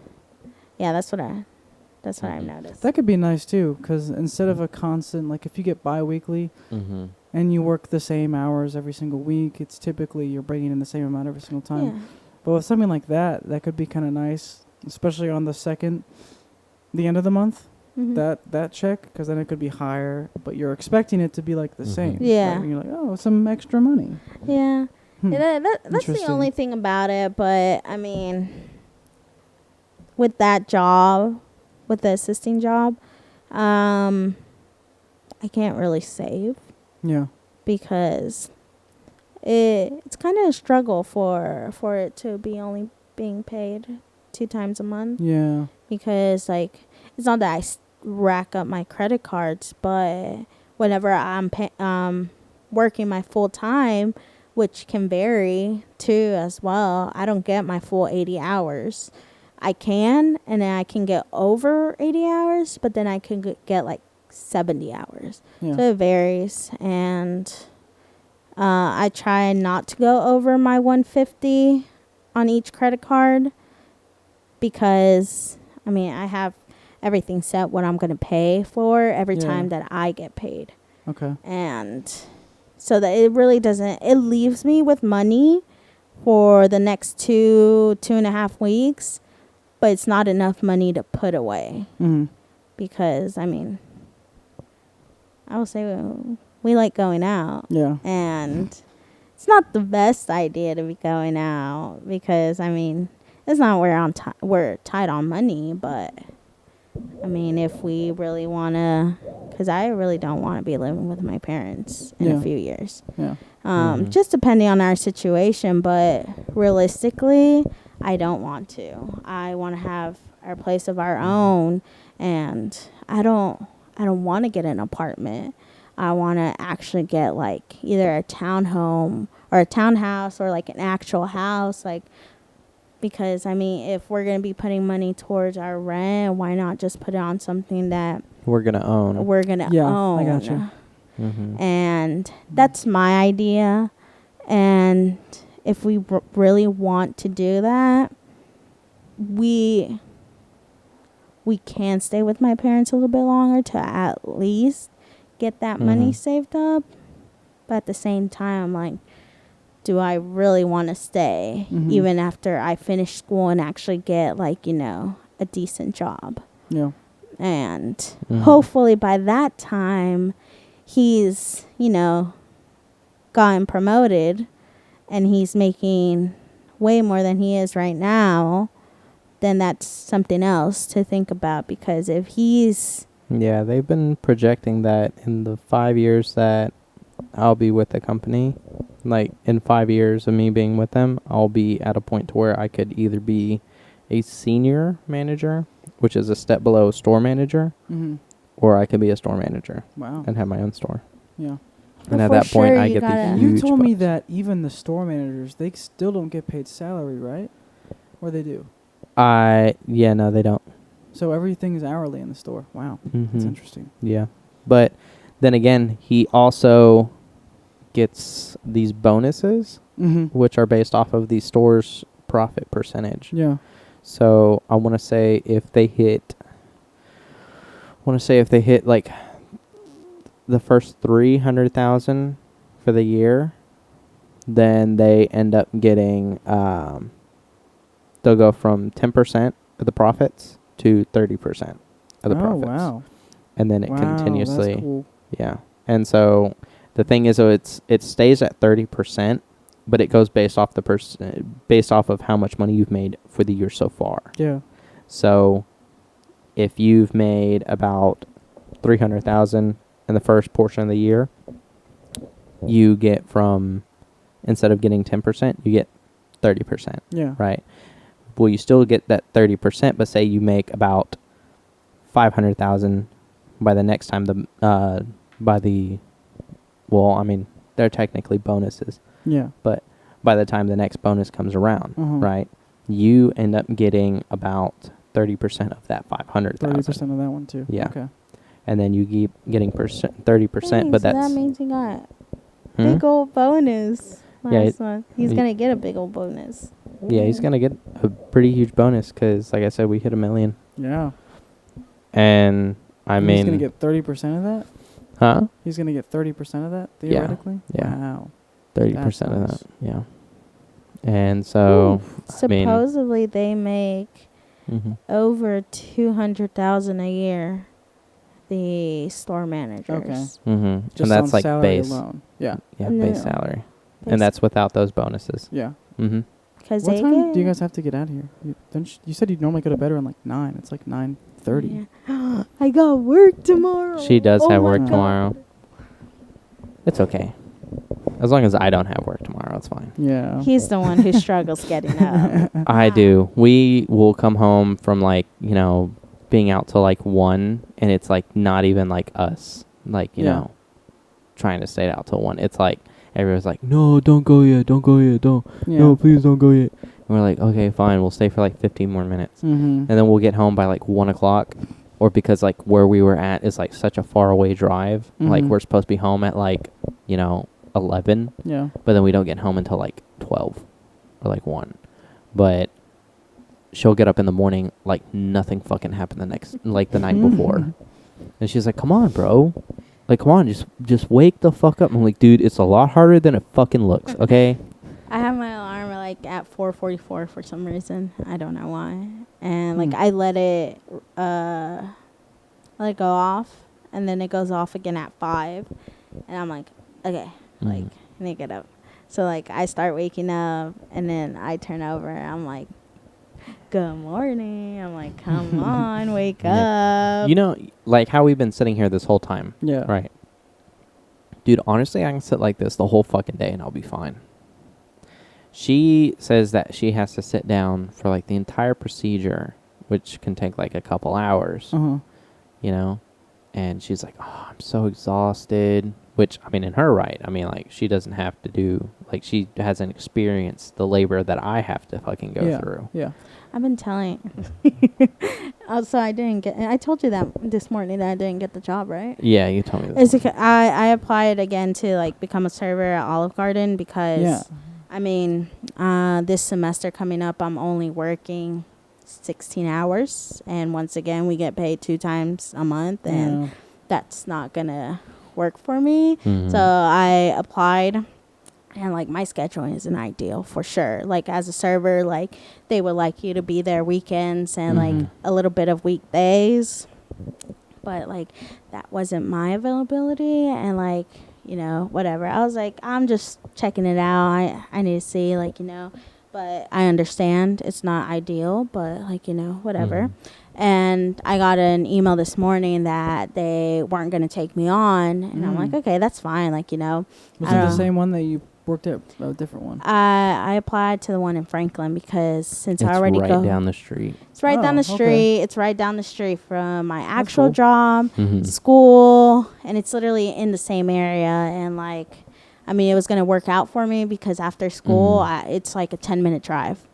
And the reason why I didn't want to work weekends was I still need to study, and Sundays, like, I really don't want to work Sundays because, I mean, he's off on Sundays, and I feel like Sundays are the only days that we actually get to, like, spend time. Like, yes, like, we live together, but it's not the same because in the morning, like, it's literally, like, not even an hour together. And then we head, you know, different ways. Well, not different ways. We go the same way and just part ways at the actual stoplight where we work. We just go home. And we get home. I get home like around 5. He doesn't get home until 7. And like, you know, cook dinner. We eat. We're up until like. Do you guys normally cook 9. dinner together? No. Because he gets home too late. So you make it? I make it. Okay. I try to. Yeah. I'm not gonna lie and Bomb say that. ass cooking. I'm not gonna lie that I cook every night because I don't, because that's too much. Yeah. I don't do that. But sometimes I try we'll just to. go out, get like some McDonald's, some shit like that. Because like I don't feel like cooking sometimes. Yeah. Especially with school, like I don't have time to cook. Yeah. Because I have to study. But I try to. And when he gets home, we eat. He does his thing. He takes a shower. By the time we're done with everything, it's like 8:39. And then if his friends want to hop on games, like he hops on games, and I just do whatever. Yeah. So like we're there, but it's not. I get it. It's not actually us hanging out on like Sundays. Yeah. So I didn't get the job, and today jokingly, I decided to steal you guys' time together. Nah. And I had told him jokingly, I was like, bro, what if your manager gives me like, you know, a part-time job there? Because they got, I think, part-timers from like 3 to 6. So it's like 3 hours. Yeah. And I was like, I can do it. He's like, no, the fuck you can't. And he's like, no, you dude. can't. She would I was fucking like, cry like on her first day. and then I'm like, yeah. I was like, I wouldn't want to work with you anyways because I mean, I can't do it. Yeah. I wouldn't You seen be how able she to. was last time she worked with me At Walmart? Yeah. Bruh. Yeah, she did not want to fucking associate with me at all. I also know all the people there now, and I would not want to work with them. Oh, at this. Oh, yeah, that's right. Because you hang out with him a lot. Yeah, I at hang your out with them a company lot. Get-togethers. Yeah. Yeah. Interesting. And I would hate Yeah, dude. to and work with them. That's crazy because like even like managers, like how you'd say at Walmart, like they don't give a fuck about your personal life, dude. At this place, they get like really personal. They get personal with you. Yeah. Huh. They will talk to Interesting. you about fucking anything, you know, and like they're there for you. But like then again, if you got some shit going on while we are open, leave the shit at the door. Yeah. But once we close and we head out, we're open to talk about anything, Mm-hmm. you know? And even, like, in, like, side conversations, like, if we're slow, I mean, like, and, you know, we're just talking, like, here and there. I mean, we'll talk about whatever the fuck we want, Yeah. you know? And, I mean, yeah, I mean, like, it's crazy, like, how much, like, how much the managers are really there for you a lot of the times, you know, compared to, like, other places that you work at. Like, I told him, I was like, I never really, like, you see his job, like, you don't think of it, like, unless you're, like, actually working with that company. The first, you wouldn't believe how much of a family, I guess you can say, they are, and how they do care, and they care for their employees and actually give them, or how would you say it, like reward them, I guess you can say, for their hard work. And it's surprising. Like, I was so surprised whenever he first started working there, and, like, he would tell me this, or, like, you know, oh, they do this. Yeah. Like, you get bonuses, like, blah, They care a blah, lot blah. about morale. even as part-timers, even as a part-time, like, worker, you still get a bonus. Wow. You still get a summer and Winter. bonus. Wow. Which, That's good. I mean, for a lot of people, part-timers don't get bonuses at all. Yeah, that's pretty rare. You know? And that's why sometimes whenever I'll go to Walmart, I will, you know, spread the word, you know, spread the good word Yeah. of Bruce Hawley himself. I hate when he does that, because I'm Yeah. like, leave the poor kids alone. Yeah, but Especially it's for the because- younger ones. Yeah, it's because I was walking through the bread aisle one day and I seen Alex. You remember Alex? With the curly afro hair? Yes. Yeah. He used to hang out with Alejandro a lot. Yeah. Yeah. So I bumped into Alex and I was like, dude, how's everything been? Because I haven't seen him in fucking forever. Like, every Yeah. time I see him, it's just like in passing, Uh-huh. and he's like always busy, you know? He's like, oh, I've been good, you know, shit like that, yada, yada, yada. He's like, yeah, he's like, it's been getting kind of boring here. He was like, so I've been kind of looking around for a new job. I was like, dude, I was like, if you'd like, I was like, go work for Discount Tire. He was like, oh, okay, well, I'll take a look. I'm like, no. Don't just fucking take a look, dog. I'm like, fucking apply. Like, literally, like, they're I want always you to hiring. go put your vest in the office right now Yes. and walk into Discount Tire and be like, give me a fucking job. Yeah. And he was like, why? I was like, dude, they are fucking awesome. I was like, and even like part-time people, we had, like, you know how I said we have the party coming up and everything like that. Last year, while I was a part-timer, they paid for us to go out and eat. Like, they literally gave, like, an associate, like, yeah, didn't you guys go to, like, Twin Peaks or something? yeah, we went to Twin Peaks. Like, we could choose wherever the fuck we want to go. Wow. Yeah, but they just gave us like a wad of cash, and they were like, "Here, like, go wherever the fuck you want, Dude, and that's guess so cool. and give us what you guys didn't spend." Yeah. Yeah, and like we'll just fucking blow it on Yeah. like drinks, food, whatever the fuck you want. That's awesome. Yeah, and so, and even like if somebody gets promoted, everybody's fucking invited. Everybody's invited, Yeah. and they get a free fucking meal from the store manager. Because the store manager, like, they're cool. Not every single one does it, Yeah. but I mean, You were lucky to have the store manager that you have. Yeah, I really got lucky getting James, because James gives a fuck, you know? Like, he gives a fuck about making sure that you're taken care of. He gives and it's not his priority to do that. It's not his priority to make sure that you're having a good time, you're having a good experience with the company. Yeah. I mean, it is, but it also, like, isn't in terms of, like, you know, him taking you out to fucking dinner, you know? Like, that's not his job. You know, the only time that I've really seen that it's necessary for a manager to take you out to dinner is whenever it's, you know, for the $1 million mark point, you know? Because, like I told you, they take you out to a steak dinner when you hit $1 million for your record. Like, the company itself takes you out, you know? But, like, all these other things that I've told you about so far, that's just from the store manager. Yeah. You know, because And does that come out of his own pocket? Yeah. Wow. He pays out of it. He pays out of his own That's pocket cool. for that. Good for him. Yeah.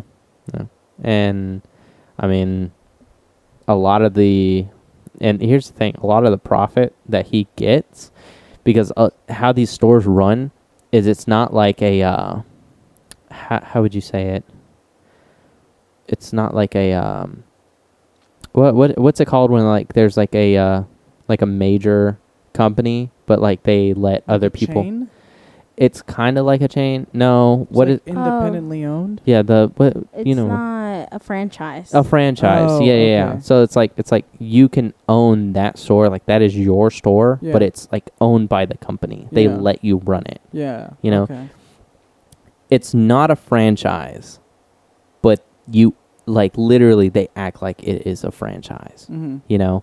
You don't like just basically go to Discount Tire and you're like, I want to own a store. You know, and they'll give you a fucking store or whatever after You running gotta your work background for check. it. Yeah, you have to work for that store. You start Yeah. from the bottom and you work your way up to the top, and then they'll give you a store Mm-hmm. if one's open and available for you Yeah. to take. And Okay. at that point on, I mean, you run that store. Those bonuses I was telling you about, some of those profits actually get put towards like new tools, new equipment, shit like that, and all that comes out of James's pocket. So anytime I need to order new equipment, it's coming out of James's pocket. Yeah. Our paychecks personally come out of his pocket. Mm-hmm. You know, that's what those major bonuses are for. You Wow. know, and I mean, he still is able to get enough, one for himself, but also to pass on to us, Mm-hmm. so he can live comfortably and we can live comfortably. Yeah. You know. At least he's generous. Seems like a very generous guy. Yeah, I mean, in all honesty, a lot of them are. A lot of them are. Yeah. But some of them also don't deal with your shit. You know, like how James says. James will like if you have a problem, James will listen to it. Mm-hmm. You know, he'll listen to what you have to say. Some of them, they're just like, what the fuck ever. Yeah. You know, like boo-hoo, cry, whatever. Get it off your chest.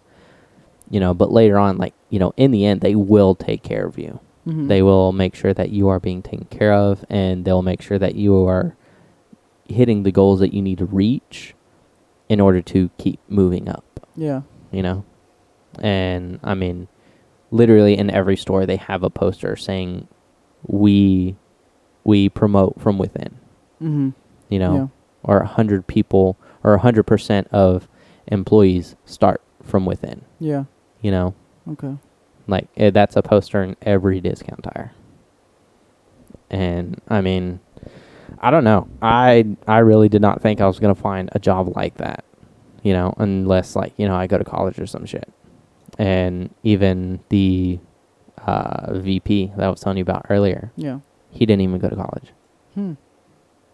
He told everybody, he was like, I didn't even go to college.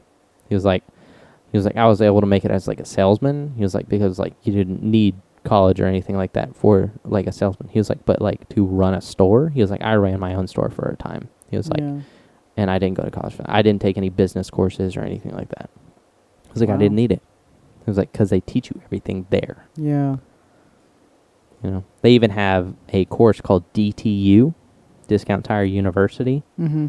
and you learn, you learn all your courses there.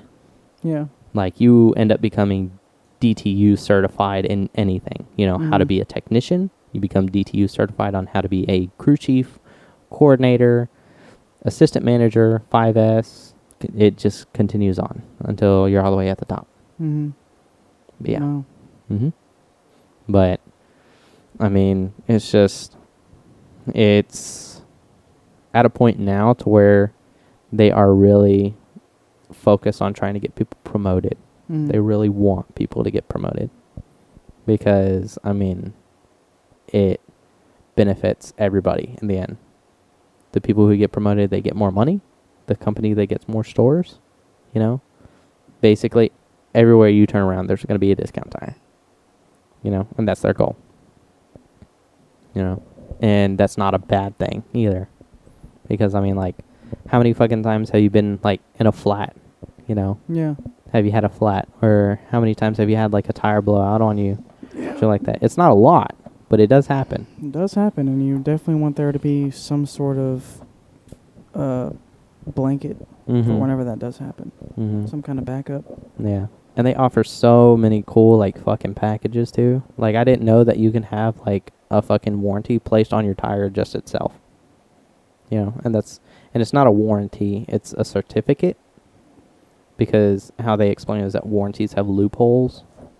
A certificate doesn't have loopholes. You know, Okay. that tire's certified to be replaced or refunded if, you know, any accidents happen. So, yeah. I don't know. I think it's pretty cool because, I mean, you get a tire for free Yeah. if anything does happen. So, yeah. I think with me and Karla both, I got both of us a set of tires, especially with the employee discount that you get. You get like 30% off of like a full set.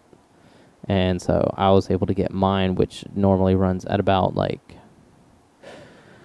let's see. Normally runs at about like almost $1,000, somewhere around there. I got it for like 600, like a full set of tires. Wow. Almost $1,000. No, I want to say like almost like 900, somewhere around there. Okay. Yeah. And then with Karla, hers was also like almost $1,000, and I was able to do it for about 600 as well. He was trying to give me $400 tires. Listen, 400 for each one? No. 400, Oh. 400 like for the whole set. Oh, so like cheap ones? They were cheap Yeah. ones, but it's because we didn't have her original size Okay. in stock. I would have to get her like a alternate size, so it's a size Yeah. different than what she has on there. Or then it's different. It's a size different than what she had on there originally. Yeah. But I mean, all in all, it still fits. But I wanted to make sure she has the same size and everything, because I know Karla, being, you know, picky, she wants everything to be the same. You know. But in the end, Jax was like, well, he was like, we don't have the same tires that your car is stocked with. So he was like, there's these tires, they're better and they're cheaper. And I was like, okay, why not?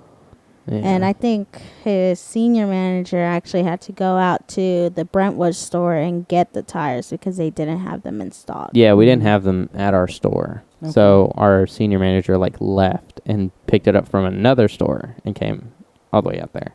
And that's another thing, is like places that have to, like, you know, get inventory from other stores, you know, they won't even make the effort to like actually send somebody out or like go out to get it. They'll just be like, well, I mean, you can just go to that store, you know, and then like you have to make the travel all the way to that other store just to get, you know, your shit worked on. Yeah. Yeah. But like we have different courier companies like on hand that we can just go ahead and call and let them they'll know, run to like, the store and yeah. get whatever they need and bring it back. Okay. And then if they're not available, like I think this past month, the usual courier that we use, he is out on vacation. And so this entire month, we've actually been going out and getting it either ourselves, or we've been sending this courier who's like a fucking shit ton. Like he's like $100 to go out to any store and like go and get it. The guy that we usually do is like $35. Yeah. You know? And we were like, unless we absolutely need to use him, don't call him. But if Yeah. it's like going to Brentwood, which is like 15 minutes from our store, Yeah. you know, if it's like going to Brentwood, don't call him. You know, or if we can get it shipped here for free, you know, without having to send a courier out or anything like that, do it. Like, don't have a courier go out and get something, you know, unless need be. And so, yeah, no, I mean, like, we are willing to, like, leave the store and go pick shit up, like, ourselves. Yeah. You're still getting paid too. Yeah. I'm assuming Yeah. for the drive and stuff. Yeah, we still get paid. And, I mean, like, the thing is, it was like, everybody has their responsibilities. Like, lately, my responsibility is to be, like, on top of making sure everything's, you know, getting ordered and making sure, like, we're stocked up on waters, you know, especially because of how hot it is. Oh, yeah. And we've been running out of waters pretty quick. So, in all honesty, I think we need to head to the store at some You point. don't work tomorrow. Whatever. Are you gonna go pick up waters? It ain't won't work. Yeah, I know. That's But all right. I'll let you guys get out of here. what? I'll let you guys get out of here. No, we don't have to go right now. Unless you need to go to bed. I don't know. You don't know? It's okay. I kind of have to pee anyways. You do have to pee? Yeah. I will say, though, I don't think any of this probably would have happened if it wasn't for your energy and, like, motivating me to, like, Mm-hmm. get this thing going, I Yeah. guess. So, I mean, honestly, it was your passion, mostly. You wanted to do it. It was something that you really wanted to do deep down. I just kind of wanted you to continue forward with what you wanted to do, yeah. you know? And I guess that's why I really just kind of pushed forward a lot more, because Yeah. I knew that, you know, one, it wouldn't just, you know, make me happy and it'd be fun, but I also knew that it'd make you happy, you know? Yeah. And I really appreciate your, I don't know, graciousness of letting me continue on, I guess, without you, like, at the front seat as well. Yeah, I mean, Just kind of making it my own thing. yeah, I mean, like, I did feel bad for a time because, you know, I did want to be there for it, but, I mean, I'm just glad that you were understanding with, you know, my work schedule and everything like that, and I'm happy that, you know, you've let it grow into something very personal and, you know, very, I would say, very therapeutic for you. Yeah, You really definitely. like it. You know, as long as it's, you know, making you happy, you know, that's all I really care about, dude. Hell yeah. Yeah. Yeah. But I'm really gonna miss this table. Yeah, me I'm too. really gonna miss seeing it. I've missed it this whole time. But If you yeah. want it, you can have it. I have no room for it, I'll put it on honestly. the roof. Carla's parents would be more pissed that I brought something else in the house. Yeah. They're already pissed that I brought Miles. Yeah, I'm sure. It's a giant fucking dog. He is huge. He's, like Carla was saying earlier, she had to pick him up, and she can barely fucking pick him up. He's huge. I'm surprised he's only 60 pounds. Yeah, I know. Honestly. The thing is He's I like feed him. at least 5 feet, right? Like on his legs. Yeah, I Oh, feed him. yeah. I feed him Yeah. about like 3 cups a day. Yeah, Strong boy. strong boy. He is. He's so fucking strong, dude. Carly can like barely move him whenever he's like starting to tug on her. Oh, yeah. Yeah, he's huge, but I mean, he's still just a big baby. Mm-hmm. He, like any other time he's with like other dogs, he'll just kind of tuck his tail and just run around, Yeah. you know. But yeah, no, he's gotten so much bigger. I'd love to bring him around sometime. Sure. Yeah. Yeah. But Did I tell you that my parents have a dog now? they do? They do, yeah. His name is Oh. Cash. Oh, really? Yeah, I kind of gave them to him. Oh, really? Yeah. I got him whenever I was camping in late April, early May. That camping trip you were telling me about Yeah, yeah. a while back, whenever you went to the ice cream place, I think. Or no, was that a different time? Ice cream place. I don't think so. I don't think You- we got ice cream. No? I went camping with Bree about Oh. 3-4 months ago. Oh, I thought you were Yeah, talking. 3 I thought you were months talking ago. about the time that you went camping by yourself. No. This was like just a few months ago. Oh, okay. But this guy, he found he already had a dog, but he found another dog Mm-hmm. at this place he'd been going to, like this guy's apartment, and they were gonna Mhm. like put it down for no reason at all. Fuck that. So he just took it. He was like, "I'm not gonna let you kill this dog." So, and he couldn't take the dog, so we took it, Uh-huh. and then my parents liked him a lot because he was just so obedient and like sweet and just Mhm. fun. So yeah, they have a dog now, Yeah. Yeah, no. and I'll be living with him pretty soon. I'm definitely looking forward to that. Living with Cash. Yeah, What happened to Miss? What happened to Reese? she's here. Well, yeah, I seen her earlier. She's actually I didn't know this until last night, but she's also coming with me.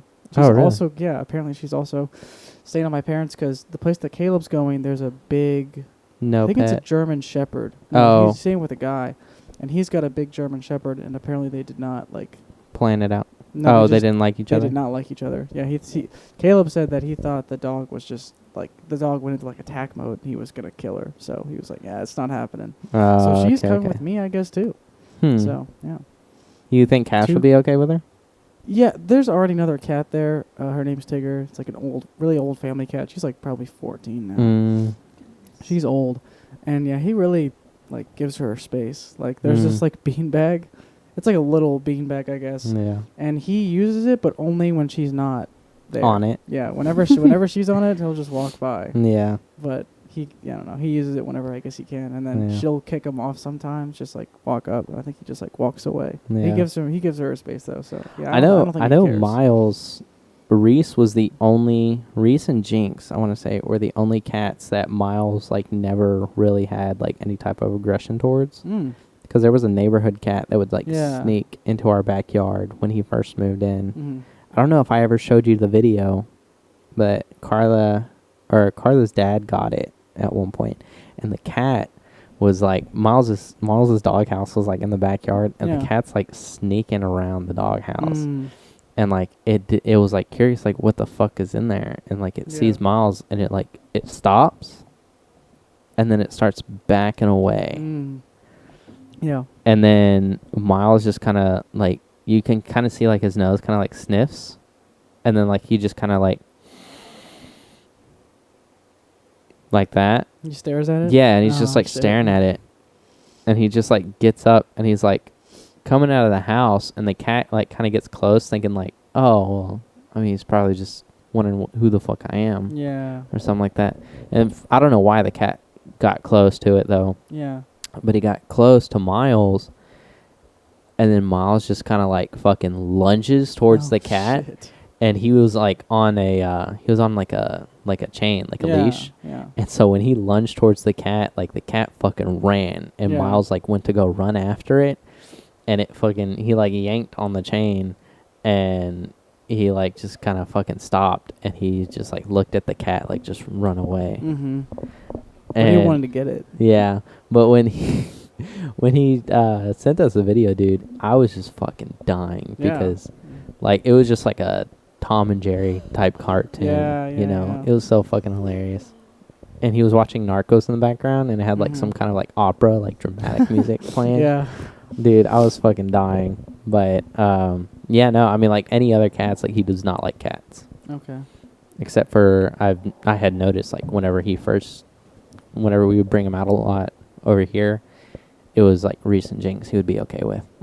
But I guess it's because they were being like feisty, you know, they're being mean, not mean, but like, you know, they're like claiming dominance. Yeah. And then with small dogs, he likes to bully small dogs. Like he'll just stomp on them, and he'll in like a playful way. Yeah, in a playful way, but he'll like stomp on them, and they don't like it because like he's bigger, you know. Yeah. And so like, he'll stomp on them, he'll kick them around, and then like there's one dog named Chofis at her aunt's house, and he would like come up and like try and sniff her, and she'd like start like fucking growling at him, and like he would get close, and she would like fucking run towards him, like just barking her ass off.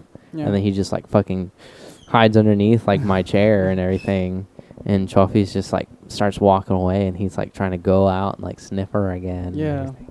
It's funny. It's funny watching him interact with like smaller animals that are like mean back to him. Yeah. Yeah, it's hilarious. But yeah, no, I'll bring him around some more. I think lately I've been getting a lot more free time in my schedule. And, you know, I feel like I will be able to do a lot more stuff that I used to that I wasn't able to do before. Yeah. Yeah. Good. But I think it's also because, like, everybody is getting done with their vacation as of right now. Because we have, like, 2 days off and then, like, a half day, everybody. And, yeah, once everybody's done with their vacations, we'll be back on that schedule. Yeah. So I'll have like an extra half day to like do shit.